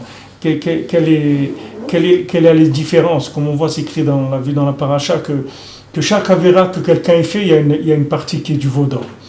Chaque avéra que quelqu'un ait fait dans sa vie, il y a une partie de l'avéra toujours qui est le veau d'or. Parce que le veau d'or, c'est le shoresh de toutes les avérotes que le Ham Israël il a fait. Il a fait et il fait. C'est-à-dire le veau d'or, il est toujours là. C'est pas quelque chose qui a changé. Le veau d'or, c'est les mains. C'est-à-dire c'est de croire dans les mains. C'est ça le veau d'or. Le veau d'or, c'est la logique de ce monde, de cause à effet, tout ça, c'est tout ce qui s'appelle manipulation logique de cause à effet. Quand tu dis il y a ça, donc de ça, il y a ça, quand tu fais un raisonnement comme ça, ça s'appelle du veau d'or, c'est ça le veau d'or. Le veau d'or, c'est de croire qu'il y a des causes à effet dans ce monde. Il n'y a pas de cause à effet. La cause du monde, c'est Hachem, c'est tout. Il n'y a pas de cause à effet. Lui, c'est si bas de toutes les sibotes. Il n'y a aucune cause à effet dans ce monde. Chaque fois qu'on développe des systèmes de cause à effet, c'est le veau d'or. Dans toutes les avérotes, il y a le veau d'or. Parce que dans la Torah, quand Hachem il nous l'a donné, à Matan Torah, elle nous était étrangère. Ce n'est pas quelque chose qui était nous-mêmes. C'était étranger. On devait s'adapter, comprendre et se soumettre. C'était étranger à nous. Nous, on était des Égyptiens, on venait d'Égypte, traverser le désert. C'est pas nous. Ça nous parle de rien. C'est-à-dire, demande à des gens qui vont à la synagogue, même le Shabbat, et qui écoutent la Torah, écoutent même la dracha du rabbin et tout. Ça leur dit rien du tout. Ça leur parle pas. C'est comme Shavuot, comme Matan Torah. Le gars, il attend qu'il finisse pour aller faire son veau d'or, aller dans un café internet ou n'importe quoi. Il n'a rien à faire de ça. Ça ne lui parle pas du tout. Mais quand quelqu'un, il a fait des avérotes, et il a fait tchouva, c'est sa Torah à lui. Donc maintenant, c'est sûr que c'est Be'ahava. Parce que c'est lui qui l'a écrit, la Torah. C'est la sienne. Kim betorat Hashem chefzo, ou Torato et Geyomam Lalayla. Lui, il cherche la Torah d'Hachem. Mais sa Torah à lui, là-dedans, il étudie nuit et jour. Si tu trouves ta Torah à toi, nuit et jour, tu vas étudier. Parce que ta Torah à toi. C'est pas quelque chose que quelqu'un est venu te coller. Combien de parents ils veulent que leurs enfants ils réussissent dans un domaine? Mais c'est pas eux. Ils veulent leur coller un vêtement sur eux. Il dit, mon fils, il faut que tu réussisses dans les affaires, il faut que tu réussisses là, il faut que tu fasses HEC, il faut que tu sois l'ENA, il faut que tu trucs. Et le pauvre, lui, il a envie d'aller jouer, il a envie d'aller pêcher des truites à je sais pas où. C'est ça qu'il a envie de faire. Laisse-le tranquille. Qu'est-ce que tu veux lui coller? Et après, à un moment, il va se décoller de tout ça. S'il a le mérite, parce que s'il n'a pas le mérite, il peut rester un clown toute sa vie. Et après, des fois, des gens, c'est à l'âge de 60 ans, 70 ans, tu les vois, ils achètent des motos, ils commencent à faire... ils commencent la vie, ils commencent maintenant, qu'ils sont à la retraite, ils commencent à aller jouer du sport et des trucs, parce que c'est maintenant, il va commencer à vivre sa vie. Jusqu'à maintenant, il a vécu la vie qu'on a voulu faire vivre. Mais ça, c'est pareil. Matan Torah, on dit Hachem, tu es gentil, on voit que tu es gentil, tu nous aimes et tout, mais nous, on n'aime pas ça. On va te dire clairement, on n'aime pas. C'est tout. Qu'est-ce que tu vas faire? Tu veux dire à quelqu'un, il n'aime pas. Déjà, il te dit, j'aime pas la Torah. Qu'est-ce que tu vas lui dire? Ah, il faut aimer, il faut. Qu'est-ce que tu veux dire, il faut? Il n'aime pas. Qu'est-ce qu'il dit? Il n'aime pas. Il n'aime pas, laisse-le tranquille. Qu'est-ce que tu vas lui faire? Alors maintenant, si tu ne lui fais pas faire tchouva, c'est-à-dire que si tu ne transformes pas ses mains en paroles, jamais tu vas pouvoir le convaincre de rentrer dans la Torah. C'est impossible. Mais si maintenant tu prends ses mains, là où il a mis les mains, tu lui transformes ses mains en paroles, c'est ses paroles à lui. C'est plus les paroles que quelqu'un lui dit, c'est maintenant lui. Hachem Sefatay Tiftar. Quand Hachem tu vas m'ouvrir ma bouche, à ce moment-là, Piyagite la terra. Maintenant Hachem elle va parler de ma bouche, elle va parler de ta louange. Mais il faut que la personne elle ramène sa Torah. C'est ça qui donne à Avat Torah. Avat Torah, c'est quand tu trouves dans la Torah tu trouves mamash, ta vie. Tu vois le lien. Tu te vois sur la photo, comme tu vois une photo de classe et des trucs, tu vois que tu es dedans. Ça y est, quand tu vois que tu es dedans, ça devient, ça y est, que ça commence la hava. Tu t'identifies, ça y est, tu sais que c'est ta vie. Mais tant que tu n'as pas compris que la Torah c'est ta vie, tant que tu t'es pas vu dans la Torah, tu ne peux pas aimer la Torah. Comment tu vas aimer la Torah? Toi, tu es des mains, et la Torah c'est une voix. La Torah c'est une parole, et toi, tu es dans les mains. Comment tu veux aimer la Torah? C'est impossible. C'est pour ça qu'ils ont fait le veau d'or tout de suite. Il y a haine. C'est-à-dire, et de toute façon, Baruch Hashem qui a eu le veau d'or. Il ne faut pas regretter qu'il y a eu le veau d'or. Parce que s'il n'y avait pas eu le veau d'or, on ne sait pas ce qui aurait été la suite, c'est-à-dire du jeu. C'est-à-dire combien quelqu'un, il aurait pu rester en supporter, de faire semblant, de supporter la Torah comme étant quelque chose que normalement ça devrait être bien, mais que pour lui c'est pas bien. Jusqu'où le jeu il aurait duré? Jusqu'où le jeu il aurait duré? Maintenant, comme mon cher Rabbeinu l'a cassé les louchot, il y a un soulagement. Hachem lui a dit merci, heureusement que tu as cassé les louchot. Parce que tout ça vient parce que Hachem il nous aime tellement que toujours il croit c'est-à-dire il veut croire qu'on est plus en avance que ce qu'on est. Hachem il nous donne déjà plusieurs étapes en avant et il pense que nous on va se rendre compte que c'est bien pour nous. Mais on ne peut pas se rendre compte. La plupart des gens ils ne se rendent pas compte que dans quelques années ils vont avoir besoin de ça.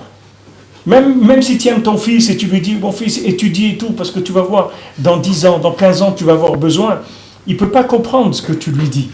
Il faut que tu lui dises, il faut que tu lui donnes que quelque chose qui est en rapport avec lui maintenant et qu'il informe sur ce qu'il y aura dans 15 ans. Mais si tu le projettes sur quelque chose qui n'a rien à voir avec lui maintenant, il ne peut pas. S'il est gentil, il va te faire plaisir, il va faire semblant et tout, mais ce n'est pas ça qui lui parle. Il faut que tu lui donnes une Torah qui lui parle. Et la Torah qui lui parle, c'est sa Torah à lui, qui est dans ses mains, et que tu dois extraire la parole qui est dans ses mains. C'est ça le travail c'est écrit que, tu vois, dans tout le Melachet HaMishkan, tout le travail du Mishkan, les korbanot, et tout le travail d'Aaron et ses enfants et tout, il y a marqué toujours que Hachem, il emploie la chambre de remplir les mains. C'est-à-dire quand on parle de milouim, qu'est-ce que veut dire milouim? Le mot milouim. C'est-à-dire maintenant c'est utilisé comme entraînement, oui, le mot on dit il est parti au milouim, c'est-à-dire une partie faire des entraînements. Oui. Le mot milouim c'est la formation du Beth Amikdash, c'est-à-dire quand on dit le milouim pour le Mishkan, pour le Beth Amikdash, c'est-à-dire il s'entraînait. Mais le mot milouim ça veut dire remplir, ça ne veut pas dire entraîner. Et c'est milou yadaim, c'est ça le mot milouim. Ça vient de l'expression, c'est milou yadaim, remplir les mains. C'est ça ce que ça veut dire. C'est-à-dire qu'il remplissait les mains, c'est-à-dire ces mains-là, il les remplissait de Gdusha, c'est-à-dire il faisait que les mains, elles travaillaient pour la Gdusha. C'est ça le milouim, le principe des milouim. C'est-à-dire que le principe du chinour, qui est éduqué, c'est remplir les mains, pour pas que les mains elles aillent ailleurs, c'est-à-dire aller manipuler d'autres choses. Donc il faut que tu remplisses les mains de Gdusha. Comment tu vas remplir les mains de Gdusha? C'est parce que quand tu vas établir la communication, c'est-à-dire tu vas montrer qu'à la personne elle peut communiquer, pas uniquement utiliser les mains. Tu vas lui faire comprendre qu'elle peut communiquer. À ce moment-là, tu vas acquérir ses mains, tu vas faire entrer les mains dans la Gdusha. Mais s'il n'y a pas de communication, il n'y a que des yadaïm. Et ces yadaïm sont yadéessav. Un exemple concret. C'est-à-dire que quand un enfant il veut quelque chose, il te demande quelque chose. Cette chose-là, elle est pas. Tu veux pas l'emmener là. Moi, j'avais mes enfants, quand on était en France, et tout, il y avait des gens qui allaient en vacances dans certains endroits, etc. Et moi, je voulais pas, mais nous, avec ma femme, on voulait pas aller dans ces endroits-là. C'était pas des endroits pour les enfants, c'était pas des endroits de Gdusha. Maintenant, si tu dis à l'enfant, non, on va pas là-bas. Qu'est-ce que tu fais? Maintenant, tu fais comme Matan Torah, c'est-à-dire tu prends la chose, tu le mets sur lui, et c'est-à-dire qu'il n'y a pas de... C'est comme ça, c'est tout, on ne discute pas. Okay. Mais si maintenant, tu lui dis, regarde, tu veux quoi? Tu veux quoi là-bas? Qu'est-ce qu'il y a là-bas? Alors l'enfant, il va te dire, parce que lui, Béhémet, Lui, il ne sait pas ce qu'il y a là-bas. C'est Stam un roi, c'est-à-dire c'est un truc qu'il voit, c'est les copains, etc. Il dit, qu'est-ce que tu veux là-bas? Il dit, ouais, mais là-bas, il y a des jeux et tout. Très bien. Je t'emmène tous les jours, on va aller à des jeux ensemble. Viens, on y va. Tu le prends, tu l'emmènes maintenant. Quand tu l'emmènes, lui, ce qu'il voulait, il te dit, voilà, je voulais les jeux. Tu l'emmènes avec toi, tu le prends avec toi. Maintenant, tu établis un kécher avec lui. Tu lui montres que tu es avec lui, que tu le comprends, que tu veux son bien. Pas que maintenant tu lui dis, il ne faut pas aller là-bas. Si tu lui dis, il ne faut pas aller là-bas, tu l'as asphyxié, tu le prends, il n'a rien. Mais si tu le prends, tu l'amènes ailleurs, tu lui donnes quelque chose qui est... Tout ce qui existe, tout ce qui est recherché dans la Sitra Achara, c'est quelque chose qui est dans la Kedusha. C'est pas quelque chose... La Sitra Achara, elle n'existe pas. Elle ne produit pas des produits à elle. La Sitra Achara, elle utilise la Kedusha. Donc à toi maintenant de chercher le même élément correspondant dans la Kedusha. Comme on dit le Chazir, la Gemara a dit, il ne faut pas dire que le Chazir c'est pas bon, parce qu'il est la Shon Choser. Après il va être kasher le Chazir. Maintenant il est pas kasher, mais après il va être kasher. Maintenant C'est pour ça qu'il s'appelle Choser. Il va être Choser. Maintenant un enfant il veut quelque chose qui est pas... Il faut que tu trouves quelle est la formule qui correspond à ce qu'il attire là-bas. Pourquoi il est attiré là-bas? Qu'est-ce qu'il veut? Stam, des copains, des trucs, voilà, moi je vais te donner. Je viens avec toi, on va aller et on va aller manger après quelque part, et on va aller dans des jeux, et tu lui donnes une journée que tu vas voir que l'enfant il va être plus content que s'il avait été avec ses amis. Parce que ses amis, jamais il lui aurait donné autant d'attention que ce que tu lui as donné toi. Il faut que tu rentres dans le dibour de la chose, c'est-à-dire il faut que tu utilises la communication pour compléter. Parce que au fond, les gens ils ne cherchent que la communication, c'est tout. Le fond de tout, c'est de communiquer avec Hachem. Ça, c'est le fond. C'est Mila Harona du monde. C'est comme on dit, tu prends le dénominateur commun de tout ce qu'il y a dans le monde, de toutes les envies qu'il y a dans le monde, c'est des envies d'Hachem, c'est tout. Rabbeinu dit que quand un enfant il voit sa maman, même s'il est en train de jouer et tout, il jette tous ses jouets, il va vers sa maman. Parce que tous ces jouets-là, c'est rien que parce que sa maman, elle l'a abandonné, c'est pour ça qu'il joue.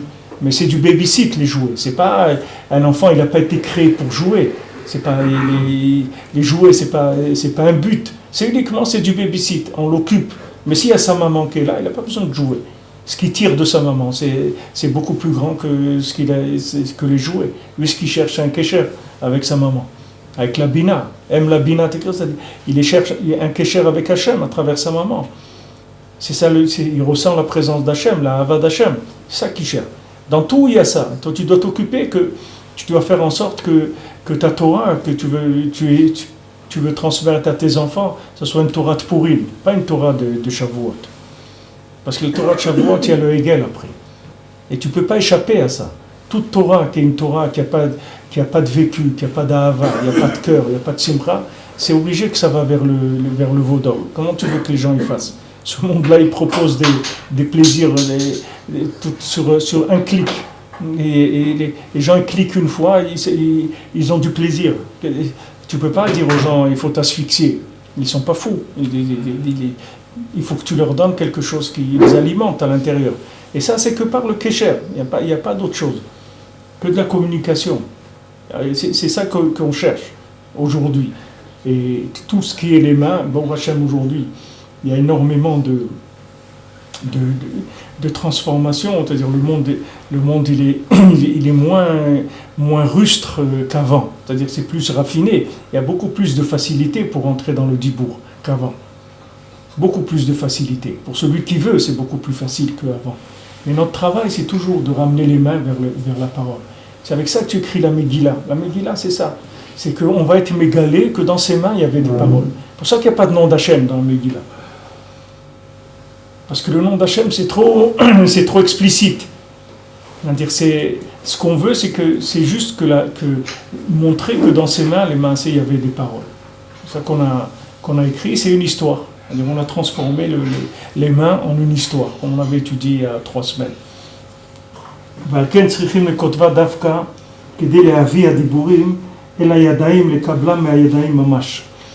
C'est-à-dire que maintenant, on doit l'écrire parce qu'il faut la faire descendre dans les mains, c'est-à-dire qu'il faut que les paroles, elles doivent venir des mains mamash. C'est pas des paroles qui doivent venir qui passent directement du Olam HaEmet dans le Dibour. Il faut que ça passe par les Yadaïm.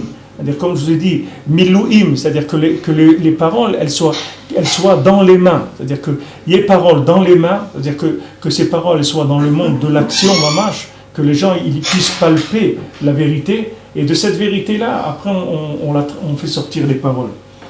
Zeprinat Ktov Zot Zikaron Basefer. Comme c'est écrit dans Dvarim, écrit ça comme Zikaron dans le Sefer, c'est-à-dire que ça soit Zikaron, quand on parle de Zikaron, en général c'est toujours Olam HaEmet, c'est-à-dire écrit, que ça soit quelque chose dans le Sefer qu'on se rappelle du Olam HaEmet. Dainu Milchemet Amalek, c'est-à-dire tu vas écrire la guerre de Amalek dans le Sefer. Ou Meramez à la Géoula, ça c'est un remède sur la Géoula, sur la délivrance, comme Shamor Tenuzal. Ktov Daika, Zikaron Daika, écrit précisément, Zikaron précisément. C'est-à-dire tu vas écrire un zikaron, tu vas écrire de la mémoire.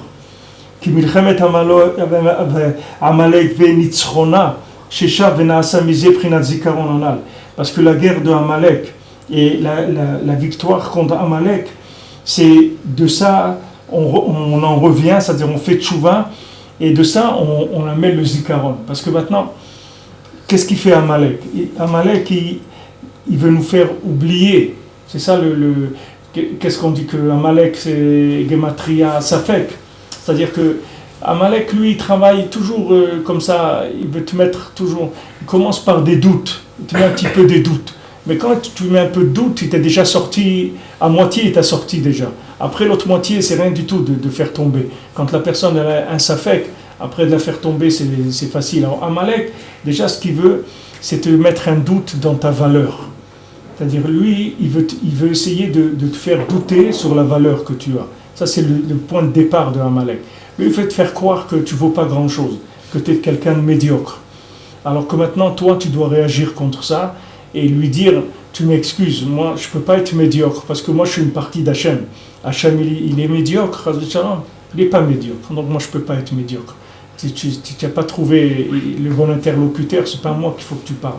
Parce que moi, je suis un chelek meloka mimal. Ma neshama, c'est une partie d'Hachem. Donc, il n'y a pas de médiocrité. Ça n'existait pas. Ça, il faut être sûr de ça. Il faut avoir aucun doute sur ça. Que quelqu'un, il est parfait, il est complet et qu'il a toutes les possibilités et il peut arriver à tout. Tout est ouvert devant lui. Tout. Mamash, tout. Rabbi Nachman, il dit tout. Rabbi Nachman dit, si vous m'écoutez, il n'y a pas un niveau au monde où je ne pourrais pas vous amener. Tous les niveaux des plus grands tzadikim. Il a dit à ses élèves, même des élèves qui étaient des grands tzadikim, qui faisaient des miracles et tout, il leur a dit, c'est bien, mais c'est pas ça que je voulais. Moi, je voulais faire de vous des tzadikim comme il n'a jamais existé dans le monde. Et Rabbi Nachman, il a le pouvoir de faire ça. Mais c'est pas que lui, il va faire que la personne, elle va être un tzadik comme elle n'a jamais été. C'est que chacun, il peut être un tzadik comme il n'y a pas eu dans le monde, uniquement s'il arrive à avoir confiance en lui et croire qu'il est capable. Mais ça c'est le hikar de la guerre contre Amalek. De savoir que je peux y arriver. Dans tout, c'est comme ça. Aujourd'hui, à Shem Mishmor, les gens ils divorcent, ces trucs et tout, parce que les gens, tout de suite, ils se cassent. Tout de suite. Ils disent, bon, ça ne marche pas, truc, etc. Les gens ne croient pas qu'ils sont capables. Mais si les gens croyaient qu'ils étaient capables, ils arriveraient à tout. Il n'y aurait aucune cassure dans la vie des gens. Les gens ne croient pas qu'ils sont capables. Dès qu'il y a quelque chose qui ne va pas un petit peu comme ils veulent, tac, ça se casse. Il casse. Amalek, il travaille là-dessus. C'est-à-dire, il essaye de faire douter à la personne de ses capacités. Quelqu'un, il doit être sûr de ça. C'est pas parce que c'est lui, c'est parce que c'est Hachem. Hachem, il peut pas créer de la médiocrité. Une partie d'Hachem, c'est pas de la médiocrité, c'est de l'infini. Chaque juif, il a une force, une énergie infinie en lui. Il peut tout faire, il peut arriver à tout dans la vie. Il n'y a rien qui peut le résister. Il suffit de le vouloir, c'est tout. Il suffit de le vouloir.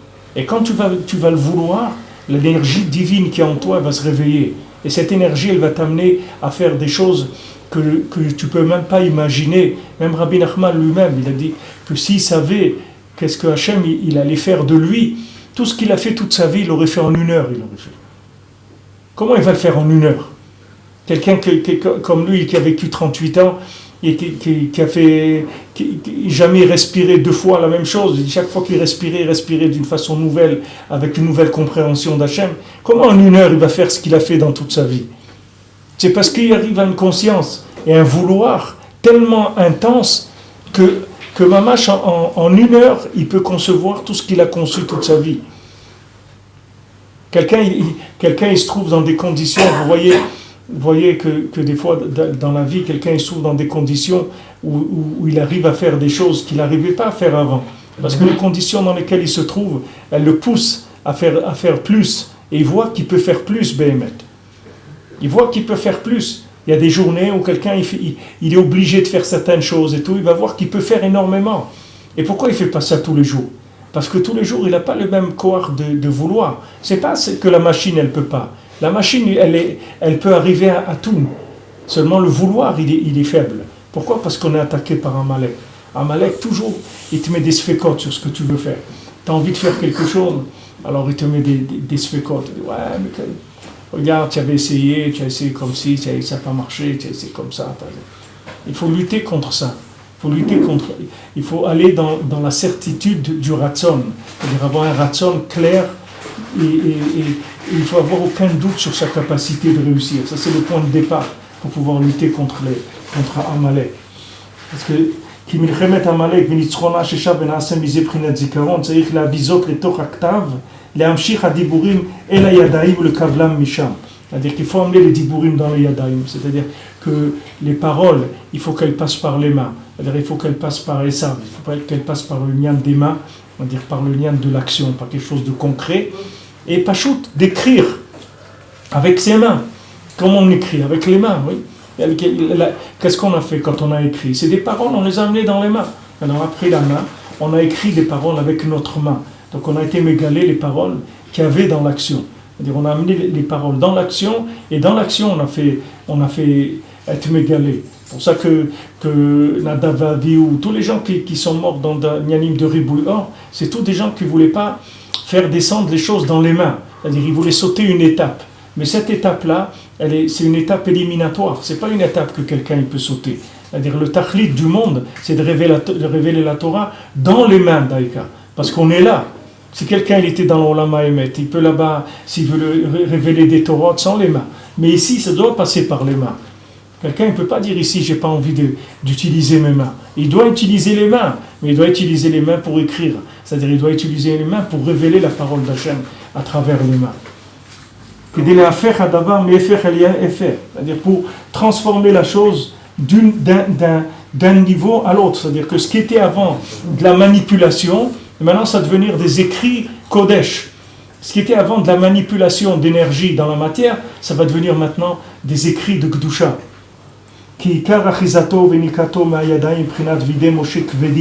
Parce que maintenant toute l'emprise d'Amalek, c'est sur les mains, comme c'est écrit que les mains de Moshe Rabbeinu, elles étaient lourdes. שכתוב במלחמת עמלק, וזה בחינת הכל כל יעקב, והידיים ידי עשיו. C'est ça qui est écrit que la voix, c'est la voix de Yaakov, et les mains, c'est celle de Esav. והידיים דייקה, les mains précisément, כי עיקר אחיזתו שם. Toute l'emprise de Esav, c'est dans les mains. בזמן שאין הכל כל יעקב. Quand la voix, elle n'est pas la voix de Yaakov. C'est-à-dire chaque fois que Yaakov ne va pas parler, alors il va y avoir une emprise dans les mains. C'est-à-dire que quand quelqu'un ne parle pas, il va se faire manipuler. Et tout. On dit shtika keoda, oui. Quelqu'un qui se tait, c'est comme s'il est d'accord. Quelqu'un vient, tu te trouves dans l'autobus, il met la main dans ta poche, il te prend ce que tu as dans ta poche, tu dis rien. Ok? Ça veut dire quoi? Tu es d'accord? C'est quelqu'un de normal, il dit qu'est-ce que vous êtes en train de faire là? Il dit quelque chose, il fait quelque chose, il réagit pas, ça veut dire il est d'accord. Oui. Non, maintenant, shtika, c'est keoda. Quelqu'un, il se tait, ça veut dire il est d'accord. Maintenant, il ne faut pas se taire. Il faut dire, il ne faut pas se taire. Il faut dire, voilà, il y a, je ne sais pas dans quel pays, au Danemark, ou je ne sais pas quoi, ils ont interdit la shrita, là, ces jours-ci. La shrita, c'est devenu interdit.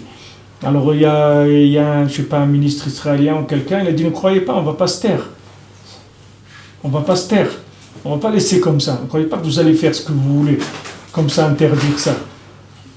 Alors, ils n'interdisent pas le cinéma ou les trucs. Ils disent ça, c'est les libertés.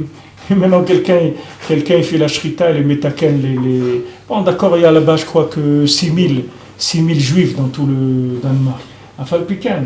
Même que la viande, elle ne vient pas de là-bas, ils disent aussi qu'ils font pas de shrita là-bas, ils reçoivent toutes les... Mais le principe lui-même, que Amalek, il faut dire avec la bouche. La Gemara, elle dit que quelqu'un il a un champ quelque part dans un pays et on lui apprend qu'il y a quelqu'un qui est venu s'installer sur son champ. Maintenant, comment il va faire? Si l'autre là-bas, il reste là-bas quelques années, il a chazaka sur le champ, il peut plus. L'autre, il va arriver, il va lui dire, mais c'est à moi, demande à tout le monde, ça fait 5 ans que j'habite ici. Alors, qu'est-ce qu'il doit faire? Il doit aller au Beddin et il doit faire ce qu'on appelle Mecha'a. Il va au Beddin, il dit, regardez, il y a quelqu'un, moi j'ai un champ là-bas en Angleterre, à tel endroit, etc. Moi, je ne peux pas aller là-bas, mais j'ai appris qu'il y a quelqu'un qui s'est installé là-bas, sur mon champ. Donc, je viens, voilà mes papiers, le champ il m'appartient. Et je vais vous dire que je ne suis pas mochel et que ça c'est à moi. Et en aucun cas, il pourra le prendre par chazaka, par le fait qu'il s'est mis dessus, qu'il a vécu. Et là, à ce moment-là, même si l'autre il vit 20 ans dessus, il ne peut pas le prendre. Alors Rabbi Nachman dit, c'est la même chose. Tu vois, Amalek, il t'a pris, il est venu, il t'a volé ton champ. C'est-à-dire, il t'a volé tes mains, il t'a manipulé, il t'a fait ce qu'il t'a fait. Ne ferme pas ta bouche. Va devant Hachem, tu dis, regarde, tu vois ce qu'il me fait là? Je ne suis pas d'accord, moi, avec ça. Sache que je ne suis pas d'accord. Moi, je ne veux pas ça. Moi, je veux être avec toi. Moi, je veux faire la tchouva. Moi, je veux la gdoucha. Moi, je veux pas travailler. Moi, je veux étudier, prier toute la journée. Be'emet, être avec toi, dans la joie, dans la gdoucha. C'est ça que je veux. Et lui, il vient, il me fait ça. Mais moi, je ne suis pas d'accord. Tant que quelqu'un il fait ça, il est libre. Le jour où il arrête de faire ça, c'est fini. Les taux, ils se referment sur lui. Les mains, elles se referment sur lui. C'est-à-dire, Esav, il l'attrape. Parce qu'il n'y a pas eu de shtika keoda. Il se tait, ça veut dire il est d'accord. Il dit, mais comment tu veux que je sois d'accord? Tu n'as rien dit. Pourquoi tu n'as rien dit? Pourquoi tu n'as rien dit? La Torah, elle dit, une jeune fille qui s'est fait violenter, si maintenant c'est dans un champ, alors elle est pas tour. Elle est libre. Elle n'est pas accusée. Si c'est en ville, elle est accusée. Pourquoi? Parce que dans un champ, on suppose qu'elle a crié et que personne ne l'a entendu. Mais en ville, elle n'a pas crié, sinon quelqu'un l'aurait entendu. Donc sur quoi elle est khayab? Pas sur l'action. Elle est khayab parce qu'elle n'a pas crié. C'est ça qui la rend khayab. Ce qui la rend coupable, c'est qu'elle n'a pas réagi par la parole. Elle n'a pas crié. Pourquoi tu ne cries pas? Il dit, ouais, mais regarde, ce qu'il me fait, les tsaharas, etc. Mais il faut que tu cries, il faut parler. Viens, tu dis à Hachem, tu lui dis, regarde ce qu'il me fait, Amalek. Regarde ce qu'il est en train de faire, Amalek. Il m'envoie des trucs, il m'envoie sur moi des bombes, des trucs, il ne me laisse pas vivre. Maintenant, même, j'ai vu cette semaine, mais c'est incroyable où on arrive. Même de boire de l'eau en Eretz, on n'a pas le droit. C'est-à-dire, il y a des gens qui nous sont venus nous accuser qu'on boit plus d'eau que les Palestiniens. Mais regarde d'où on est, Regarde. Dans quel pays au monde on est accusé des gens qui boivent de l'eau? Dans quel pays au monde on est venu dire aux gens, vous buvez 70 litres d'eau par jour et vous consommez, et eux ils consomment que 40 ou je sais pas. Mais dans quel pays au monde on a vu ça? Mais il faut dire à Hachem, mais regarde ce qu'ils nous font ces gens-là, mais c'est pas normal. Et bien, il y a des gens, ils ont réagi, ils sont sortis des trucs, ils ont dit, mais c'est quoi ça? C'est-à-dire, le gars, il vient en Israël, à la Knesset, il fait de l'antisémitisme devant tout le monde, et les gens, ils regardent, ils disent, Kol hakavod, on a le srout qu'un scorpion de l'ONU, ou je ne sais pas quoi, il est venu chez nous. Qu'est-ce qu'on a à faire? Ne viens pas chez nous, nous n'avons pas besoin de toi. Qu'est-ce que tu viens faire ici? Un juif, il n'a pas le droit il n'a pas le droit de boire de l'eau. Il boit trop d'eau, il consomme trop d'eau. Mais où on a vu ça dans le monde? Il y a un pays, vous avez déjà vu ça? Dans un pays, n'importe quel pays au monde, on accuse les gens qui consomment trop d'eau par rapport à leurs voisins. Mais fais ce que tu veux, fais ta vie, va boire fais ce que tu veux. Prends de l'eau de la mer, t'as qu'à prendre de l'eau, la transformer. Fais ce que tu veux. Qu'est-ce que ça veut dire qu'on boit plus d'eau? C'est quoi? C'est ça, Amalek. Alors maintenant, mais il y a des gens qui sont touchés par ça. Il y a des gens qui sont touchés, qui disent c'est vrai quand même, voilà, il y a de l'inégalité. Hein, quelle inégalité? Le type il t'envoie des bombes sur toi. Au lieu de te dire merci chaque jour que tu l'as pas rasé, il vient te dire que tu bois trop d'eau. Mais c'est quoi ça? On est dans quoi? C'est ça le couard d'Amalek. C'est ça le couard d'Amalek. Amalek c'est ça. Parce que Amalek c'est un spécialiste du bluff. Amalek, c'est un spécialiste du bluff, c'est écrit. Amalek qui se jette dans une baignoire d'eau bouillante. Il y a de l'eau bouillante, une baignoire d'eau bouillante. Il se jette dans l'eau bouillante pour dire, voilà, regardez, il se brûle entièrement, rien que pour faire du bluff. Parce que c'est que du bluff. Le but, c'est de nous affaiblir. Mais bon, Hachem, ça coûte rien. C'est dans la bouche, c'est tout. De réagir, ça coûte rien. C'est rien que dans la bouche. Il n'y a pas besoin de moyens. On a tous les moyens. Ça coûte rien de parler avec Hachem, de dire, mais Hachem, jusqu'à quand? Regarde qu'est-ce qu'ils nous font. Maintenant, même l'eau, ils sont en train de parler sur l'eau qu'on boit. Ils ne laissent pas faire la shrita dans le pays. Le NNULV interdit la Brit Mila. Mais qu'est-ce qu'ils veulent, ces gens-là? Dans l'heure qu'ils aient de quoi s'occuper. Pourquoi ils s'occupent de nous? Qui s'occupent de leurs affaires à eux, dans l'heure de quoi s'occuper. Et ils vont avoir de quoi s'occuper. Il faut parler, il ne faut pas se taire. Il ne faut pas se taire parce que le fait qu'on se tait, nous on ne se rend pas compte, mais ça nous affaiblit. Parce qu'il y a quelque part, on a accepté la chose. Si on ne parle pas maintenant de faire des manifestations. Si on faisait des manifestations, ce serait encore mieux. Ben, si les rabbinim ils réunissaient tout le peuple et tout, de faire à chaque fois qu'il y a quelque chose comme ça, réunir des centaines de milliers de gens et faire des tfilotes et dire à Hachem, regarde ce qu'ils nous font, etc. C'est sûr que ça ferait beaucoup de changements dans le monde. Mais même si on n'arrive pas à le faire pour l'instant à un niveau national ou autre, au moins individuel, de ne pas laisser passer les choses comme ça, de venir devant Hachem, de dire regarde Hachem, regarde ce qu'ils nous font. Nous, on est ton peuple, notre bon Shalom. Qu'est-ce que tu veux de nous? Qu'est-ce qu'ils veulent de nous? Même de boire de l'eau, maintenant, on n'a plus le droit. Il ne faut pas qu'on consomme de l'eau, on ne doit pas prendre des douches, on ne doit pas prendre une mikvé. Mais c'est quoi? Où on est arrivé? Et ça, c'est rien que sur nous. Il n'y a personne au monde qui fait ça. Il n'y a que sur le Ham Israël. Alors, il faut parler, il ne faut pas se taire. Il faut parler. Si des gens, ils ont un corps à Dibourg de parler là où ils sont, dans des gens, il faut, mais chacun au moins qui réagisse devant Hachem, c'est ça le écart de tout. Valken tzarich lachzor velashuv tshuvat hamishkal, mamash lachzor ularim hayadayim. Donc qu'est-ce qu'il faut faire une tshuvat hamishkal, c'est-à-dire une tshuva équilibrée, dire là où quelqu'un il a fauté, il faut qu'il soit metaken, il a fauté avec les mains, donc maintenant il faut qu'il lève les mains. Il faut qu'il lève les mains vers Hachem. Le safek que Amalek y met, c'est le safek de enlever le courage de parler en réalité, c'est ça? C'est-à-dire qui? Vous avez dit oui, il t'enlève le... de parler. Et après, il dit, mais un safek, on n'est pas capable. Quand il veut te dire, comme tu dis, ça ne sert à rien de parler.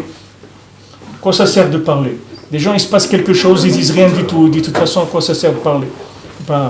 La personne, elle n'a pas le courage, mais Beikar, Amalek, il veut, si tu veux, réduire tes aspirations. Il veut te faire entrer dans un petit système, tout petit, dans lequel tu es satisfait et tu crois que ça va.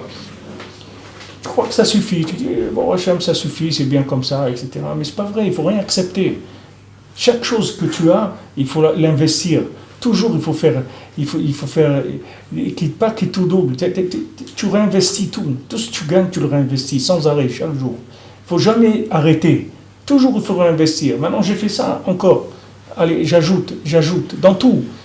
Dans tout, il faut ajouter. Dans la Torah, dans la Tfila, dans s'occuper de sa famille, dans la Tzedaka. Dans tout, il faut ajouter sans arrêt. Et tu verras que jamais il te manquera.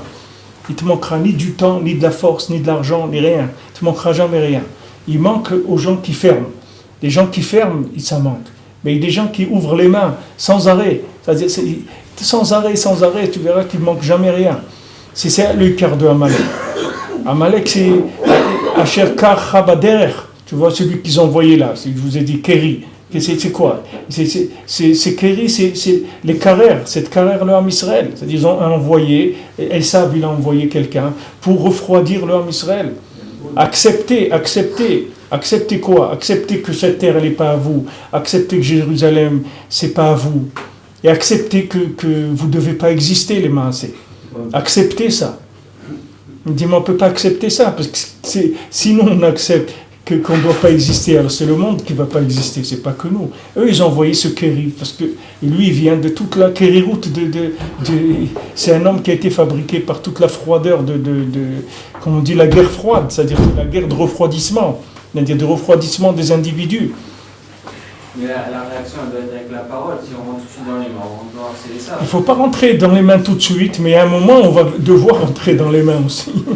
C'est-à-dire, on va parler et on va faire après. Mais c'est plus des mains qui sont des mains de nerfs. C'est des mains qui sont de l'énergie divine. C'est plus la même chose. Quand tu as parlé, tes mains, c'est plus tes mains à toi. C'est les mains d'Hachem. C'est plus du tout la même chose. C'est-à-dire, c'est des mains que tu as élevées. C'est plus les mains d'en bas. C'est les mains d'en haut. C'est-à-dire qui reçoivent leur énergie d'en haut. C'est ça qu'on attend, c'est-à-dire ce qu'on a besoin. Ce qu'on attend, c'est la Géoula, c'est quoi? C'est qu'on attend ses mains. Et ça peut être un seul individu. Tout ce qui se passe maintenant dans toute la région, une seule personne, elle peut résoudre le problème. Il n'y a pas besoin de deux, un seul, ça suffit. Il peut rejoindre tout le problème, il n'y aura plus de problème, ni l'Iran, ni celui-là, tout est réglé. Un seul individu. Mais seulement cette personne-là, il faut qu'elle ait les mains d'Hachem, c'est tout. C'est-à-dire qu'il soit sûr de lui. C'est-à-dire, comment il va être sûr de lui? Parce qu'il a tellement communiqué avec Hachem qu'il a reçu un souffle d'Hachem en lui. C'est-à-dire, il est animé par le souffle d'Hachem. Il n'est pas animé par des nerfs de la politique, parce qu'il écoute la radio. Il est animé par un souffle d'Hachem. Alors, à ce moment-là, il n'y a rien qui va l'arrêter. Il n'y a personne qui va le voir, même. Il n'y a même personne qui va se rendre compte de ce qu'il est en train de faire.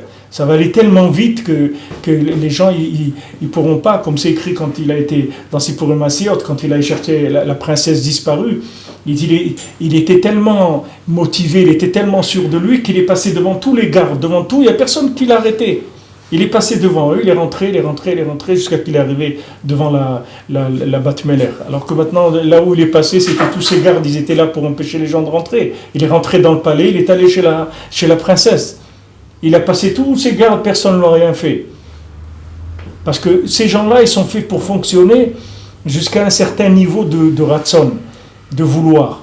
Quand maintenant tu dépasses ce niveau de vouloir, ces gens-là, ça devient comme des pantins. Ils ont plus de cohort du tout.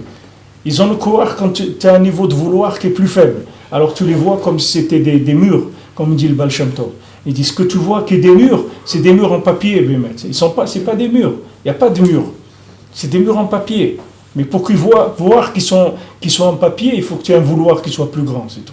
Et à ce moment-là, tu vas te rendre compte que c'est des murs en papier. Comment être sûr que c'est une démarche équilibrée et pas d'un high qui fait qu'avec la Tosefet Kedusha, qu'on rentre pas dans un démion, de croire que, parce que sauf que ce soit une Kedusha réelle ou ce que je crois être une Kedusha, elle infrine, c'est très difficile. L'infrine, c'est rien que le dibour. Si tu construis avec le dibour, il n'y a pas de problème. Si tu es mishtamesh avec la parole pour construire le ratson, c'est-à-dire ton vouloir, il est mélouvé avec la parole, il est accompagné de la parole, jamais tu arriveras à des ribouilles hors du syndrome de Jérusalem, au syndrome de Mashiach, tu comprends? Syndrome de Mashiach, tout ça, ça vient par des gens qui font de la vidéo dans la tête. Mais si tu utilises la parole, jamais tu arriveras à ça. Parce que là, il faut que tu te construises avec la parole. Que les résultats, c'est les résultats de ta parole, pas les résultats de ta marchava. Il faut que tu construises en priant, en parlant. Avec ça, tu vas construire. J'ai dit Mashiach, Messiah. Mais vie Mashiach, elle est des dibours, c'est tout. C'est-à-dire, il parle. Tout ça, il parle et tu vas voir qu'Hachem, il va ouvrir ton chemin. Avec ta parole. C'est pas toi qui dois décider. C'est lui qui décide. C'est Hachem qui décide. C'est pas toi. Parce que quelqu'un qui est illuminé, c'est quelqu'un qui va rester que dans illuminé. Les massifs, il ne va rien faire du tout. Quand ça va venir l'action, il ne va rien faire du tout. Mais quelqu'un qui construit avec la prière, ce n'est pas un illuminé du tout. C'est quelqu'un qui a amené la lumière dans la parole. Et la parole, elle va construire. Et tu vas voir que les éléments, ils vont se mettre en place pour que les choses, elles se réalisent. Toi, tu parles et les mains, elles vont agir. C'est-à-dire l'action, elle va se faire. Ça, c'est la preuve que on dit un avis. Comment on savait que c'était un avis Sheker, un avis Emet? On voyait la névoie. Il a dit ça, ok. Quand il a dit, on ne sait rien. Mais quand on va voir la réalisation des choses, c'est là où on va vérifier la parole qu'il a dit. C'est-à-dire que la parole, c'est elle qui doit entraîner la réalisation des choses. Il faut que si tu veux, il faut pas que tu avances plus vite que ce que tu parles. C'est-à-dire que ta parole, c'est elle qui doit construire ton action. Et à ce moment-là, tu n'as aucun problème. Parce que tout le ribouille or, il vient de la marshava. Tout le ribouille or, il vient de Etzadat Tovera. C'est ça qui a fait ribouille or dans le monde. Mais quand tu vas vers le Etzachaim, que Chaim Hem, la Motsiem BP, que c'est la vie pour celui qui le dit avec la parole, tu es protégé contre ça. Il faut être mélavé tout le temps avec la parole. Tout ce que tu fais, il faut que ce soit tout le temps avec de la prière, de la communication. À ce moment-là, il n'y a pas de ribouille. Le Kabel Misham Adiburim, chez Zeprinat Ktov. Donc on va recevoir des mains, on va recevoir les paroles, c'est ça qui est écrit Ktov. C'est-à-dire écrit. Zeprinat Ktivat Megillah Daika. C'est-à-dire c'est ça le Nyan qu'on écrit la Megillah. C'est-à-dire qu'on ne peut pas la dire par cœur. On est obligé de l'écrire et de la dire à partir d'un écrit. Parce qu'il faut que ça sorte de quelque chose de concret. Nimtsa She'atshuva Ve'aguna. Quelle est la tchouva qui est valable, la bonne tchouva, qui est chez Zoché le Prinat Ktov. C'est-à-dire quand il arrive à écrire, c'est au principe de l'écriture. Chez Amshir Diburim al-Yedei Haramat Hayadaim, qu'il fasse descendre des paroles par le fait qu'il élève ses mains. Ve'kablem Menayadaim. Et maintenant il va recevoir ces paroles à travers ses mains. Beprinat Ktov. C'est-à-dire que ça va devenir du concret, de l'écrit. C'est-à-dire qu'au début, c'était des mains qui étaient uniquement dans de l'action, dénuées de sens, dénuées de paroles. Maintenant, il élève ses mains, c'est-à-dire il va chercher les mains qu'il y a dans les mondes supérieurs. Des mondes supérieurs, il va redescendre des paroles dans ses mains, et de ses mains, après, il va écrire les paroles qu'il a entendues en haut. C'est ça le système, la véritable tchouva. Mais c'est la même chose. Ces mains, qu'est-ce qu'elles font? Elles font pas une action. Elles ne sont pas bonnes au binal, elles sont cultivées. Ça donne une expression, c'est pas un maasé. C'est pas un maasé. Non, mais le fait que tu écris que c'est descendu dans le Ktav, c'est énorme. C'est énorme. Ça donne un dibour, un Ktav. Non, dibour, un Ktav, c'est pas pareil. Tu vois bien que dans la Megillah, ils envoyaient, il y avait les Ratsim, là, ceux qui couraient avec le Ktav du Meller. Ils amenaient les décrets, et les décrets, une fois que c'était écrit sur le truc, c'est fini, c'est fait déjà.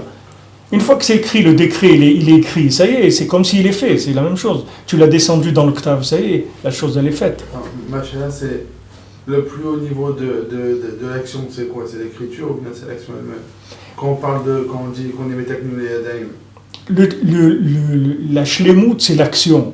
Mais maintenant, l'action, d'où elle vient? Il faut que l'action elle vienne du Ktav et que ce Ktav il vienne du Dibour qui est passé par les Yadaïm. C'est-à-dire le Ktav, ça veut dire que le Dibour il est passé par les Yadaïm, par les mains. C'est ça l'écriture. L'écriture, ça veut dire qu'on a fait descendre la parole dans l'action par les mains. Une fois qu'on l'a écrit, après ça, la chose elle va se réaliser dans l'action mamash.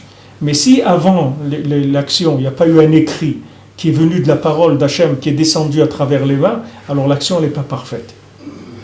L'action, elle doit passer par c'est-à-dire, c'est quand tu lèves les mains au ciel, ça veut dire que tu renonces à la manipulation du monde par la matière uniquement, ou par l'intellect, ou ce que tu veux, tout ce qui s'appelle la matière, le monde de la matière. C'est-à-dire, tu lèves tes mains vers le ciel, tu reconnais que les mains, elles doivent recevoir un koach d'en haut.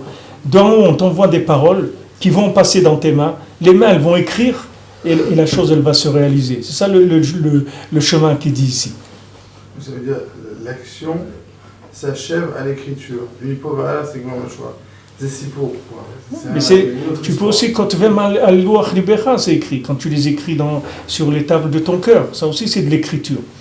Ce que tu fais de rentrer dans ton cœur, c'est aussi de l'écriture. Tu écris dans ton cœur. Tu vas graver les choses dans ton cœur. Ça aussi c'est une écriture.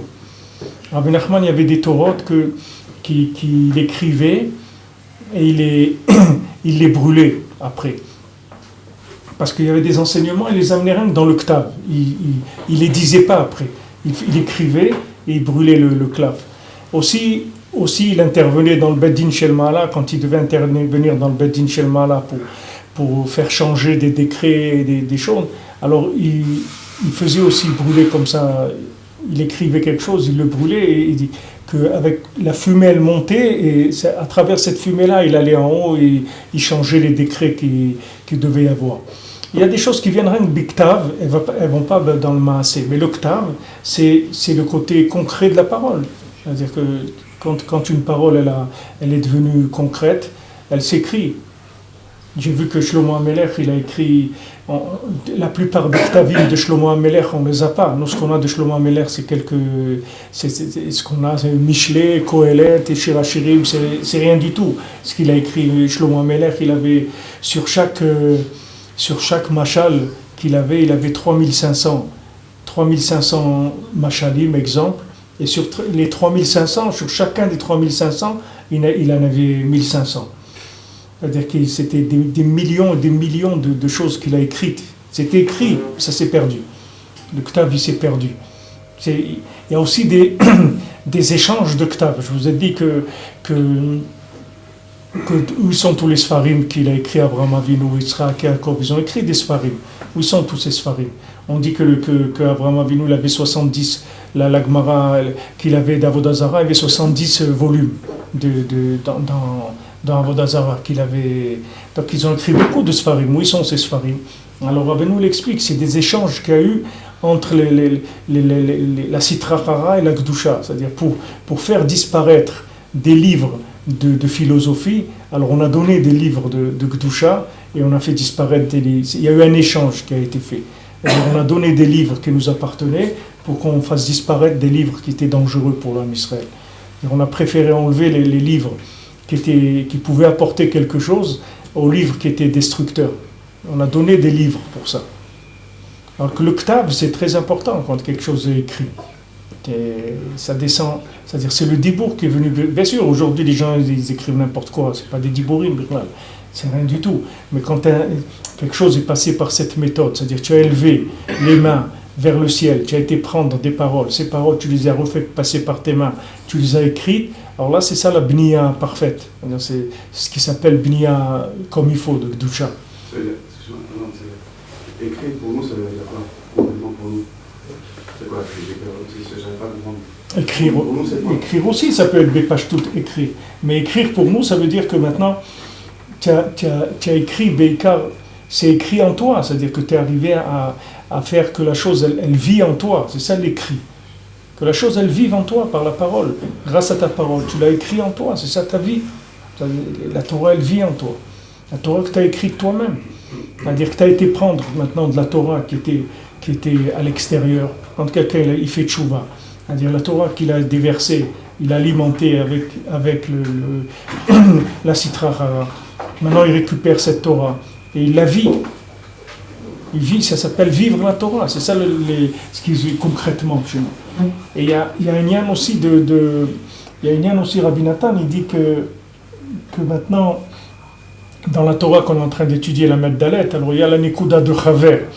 D'accord? Que Chaver c'est l'Inyan Mechaber, d'accord? Qu'il est Mechaber Otra. C'est-à-dire le Chaver il te met en contact avec le bien, par rapport au bien que lui il a. Alors Rabbi Nathan il amène la Mishnah Kne lecha Chaver. Et il dit que Rabbi Nathan il dit comme ça Ve'im ne'en lecha Chaver as titraber la Kane. Il dit comme ça. Si tu n'as pas de travers, alors sois mitraber avec la plume, c'est-à-dire écris. Des fois, quand tu veux apprendre par cœur, tu écris. Des fois, quelqu'un en écrivant, c'est comme ça qu'il apprend par cœur. Il écrit encore une fois, et encore une fois, et encore une fois, et il apprend par cœur. C'est aussi une façon de l'écrire dans le cœur. Il dit que si maintenant tu ne trouves pas un ami pour être mitraber avec lui, c'est-à-dire que les maasé, il va t'écrire dans ton cœur des choses, tu vas parler avec lui, il va t'influencer, il va t'aider. Si tu n'arrives pas à trouver, tu n'es pas arrivé à Kne lecha Chaver, tu n'es pas arrivé à Keire un Chaver, alors tu traber la Kane, c'est-à-dire prends la plume et écris. C'est comme un Chaver, si tu veux. C'est une façon de se... Parce qu'il explique, Rabbeinu, il y a toute une Torah sur ça qui est très profonde, sur le lien du Ktav, c'est-à-dire le Ktav avec le Klaf, comment quand tu écris aussi, ça s'écrit, que la plume elle écrit dans l'air aussi, elle écrit sur le papier, sur le Klaf, mais dans l'air aussi ça écrit, l'autre côté de la plume. Il fait la forme quand tu écris, ça écrit en haut aussi. Ça écrit pas que sur le papier, ça écrit, le mot il s'écrit dans l'air aussi, et il circule, le mot il circule dans l'air. Quand tu l'as écrit dans l'air, il circule. Il y a aussi l'endroit du ribou, entre l'encre et le claf. Tu verras, il y a des Sifrei Torah qui sont très très anciens et l'écriture, elle ne bouge pas du tout. C'est-à-dire le Sefer Torah, il ne bouge pas. C'est-à-dire que l'écriture, elle ne bouge pas. Ça aussi, ça vient du koach de Dibour, de la Gdusha, de celui qui a écrit. Quand c'était des sofrim qui étaient des grands tzadikim, leur ktav, il est resté kayam. Parce que le ktav, il est vivant. Tu vois qu'un Sefer Torah, pourquoi on le vérifie tout le temps? Parce que le ktav, il est vivant. Il bouge. Avec le dibour, le ktav, il bouge. Pourquoi on fait vérifier les mezuzot? Pourquoi on vérifie les tfilin? Même si tu as des tfilin qui sont cachers, qui sont passés par une vérification d'ordinateur et tout, qu'il ne manque pas de mots, que tout est bien, qu'il n'y a pas de lettres cassées et tout, il faut que tu les vérifies. Pourquoi? Parce que ton dibour, il influence le ktav. C'est vivant le ktav, c'est quelque chose de vivant. Alors pour nous, ça peut être le ktav mamash, c'est-à-dire qu'en écrivant, ça peut t'aider à concentrer les choses, c'est-à-dire en toi, ça te demande un effort de réunir, c'est-à-dire le kabetz nitram Israël, c'est-à-dire ça se trouve dans le ktav, que Ben Adam il doit aller chercher des parties et les concentrer sur l'écriture, mais c'est l'écriture en toi, que ça s'écrit dans le Loach Libecha, c'est-à-dire que ça soit un mâche vivant chez toi. Vezeprinat ichtov yado l'Hashem, c'est-à-dire que ichtov yado l'Hashem, c'est-à-dire que sa main, elle va écrire pour Hachem, et le balei tshuva. C'est ça les balei tshuva. C'est que sa main, elle va écrire pour Hachem. C'est-à-dire il va passer des mains à la parole. C'est ça un balei tshuva. C'est-à-dire il a transformé ses mains en parole. Yichtov yado daika, chez Zeikar prenat tshuvat hamishkal. C'est-à-dire que la main, elle écrive, ça s'appelle tshuvat hamishkal, c'est-à-dire qu'il a récupéré l'action et il a transformé en écrit. Ça veut dire qu'il a fait tshuva be'emet.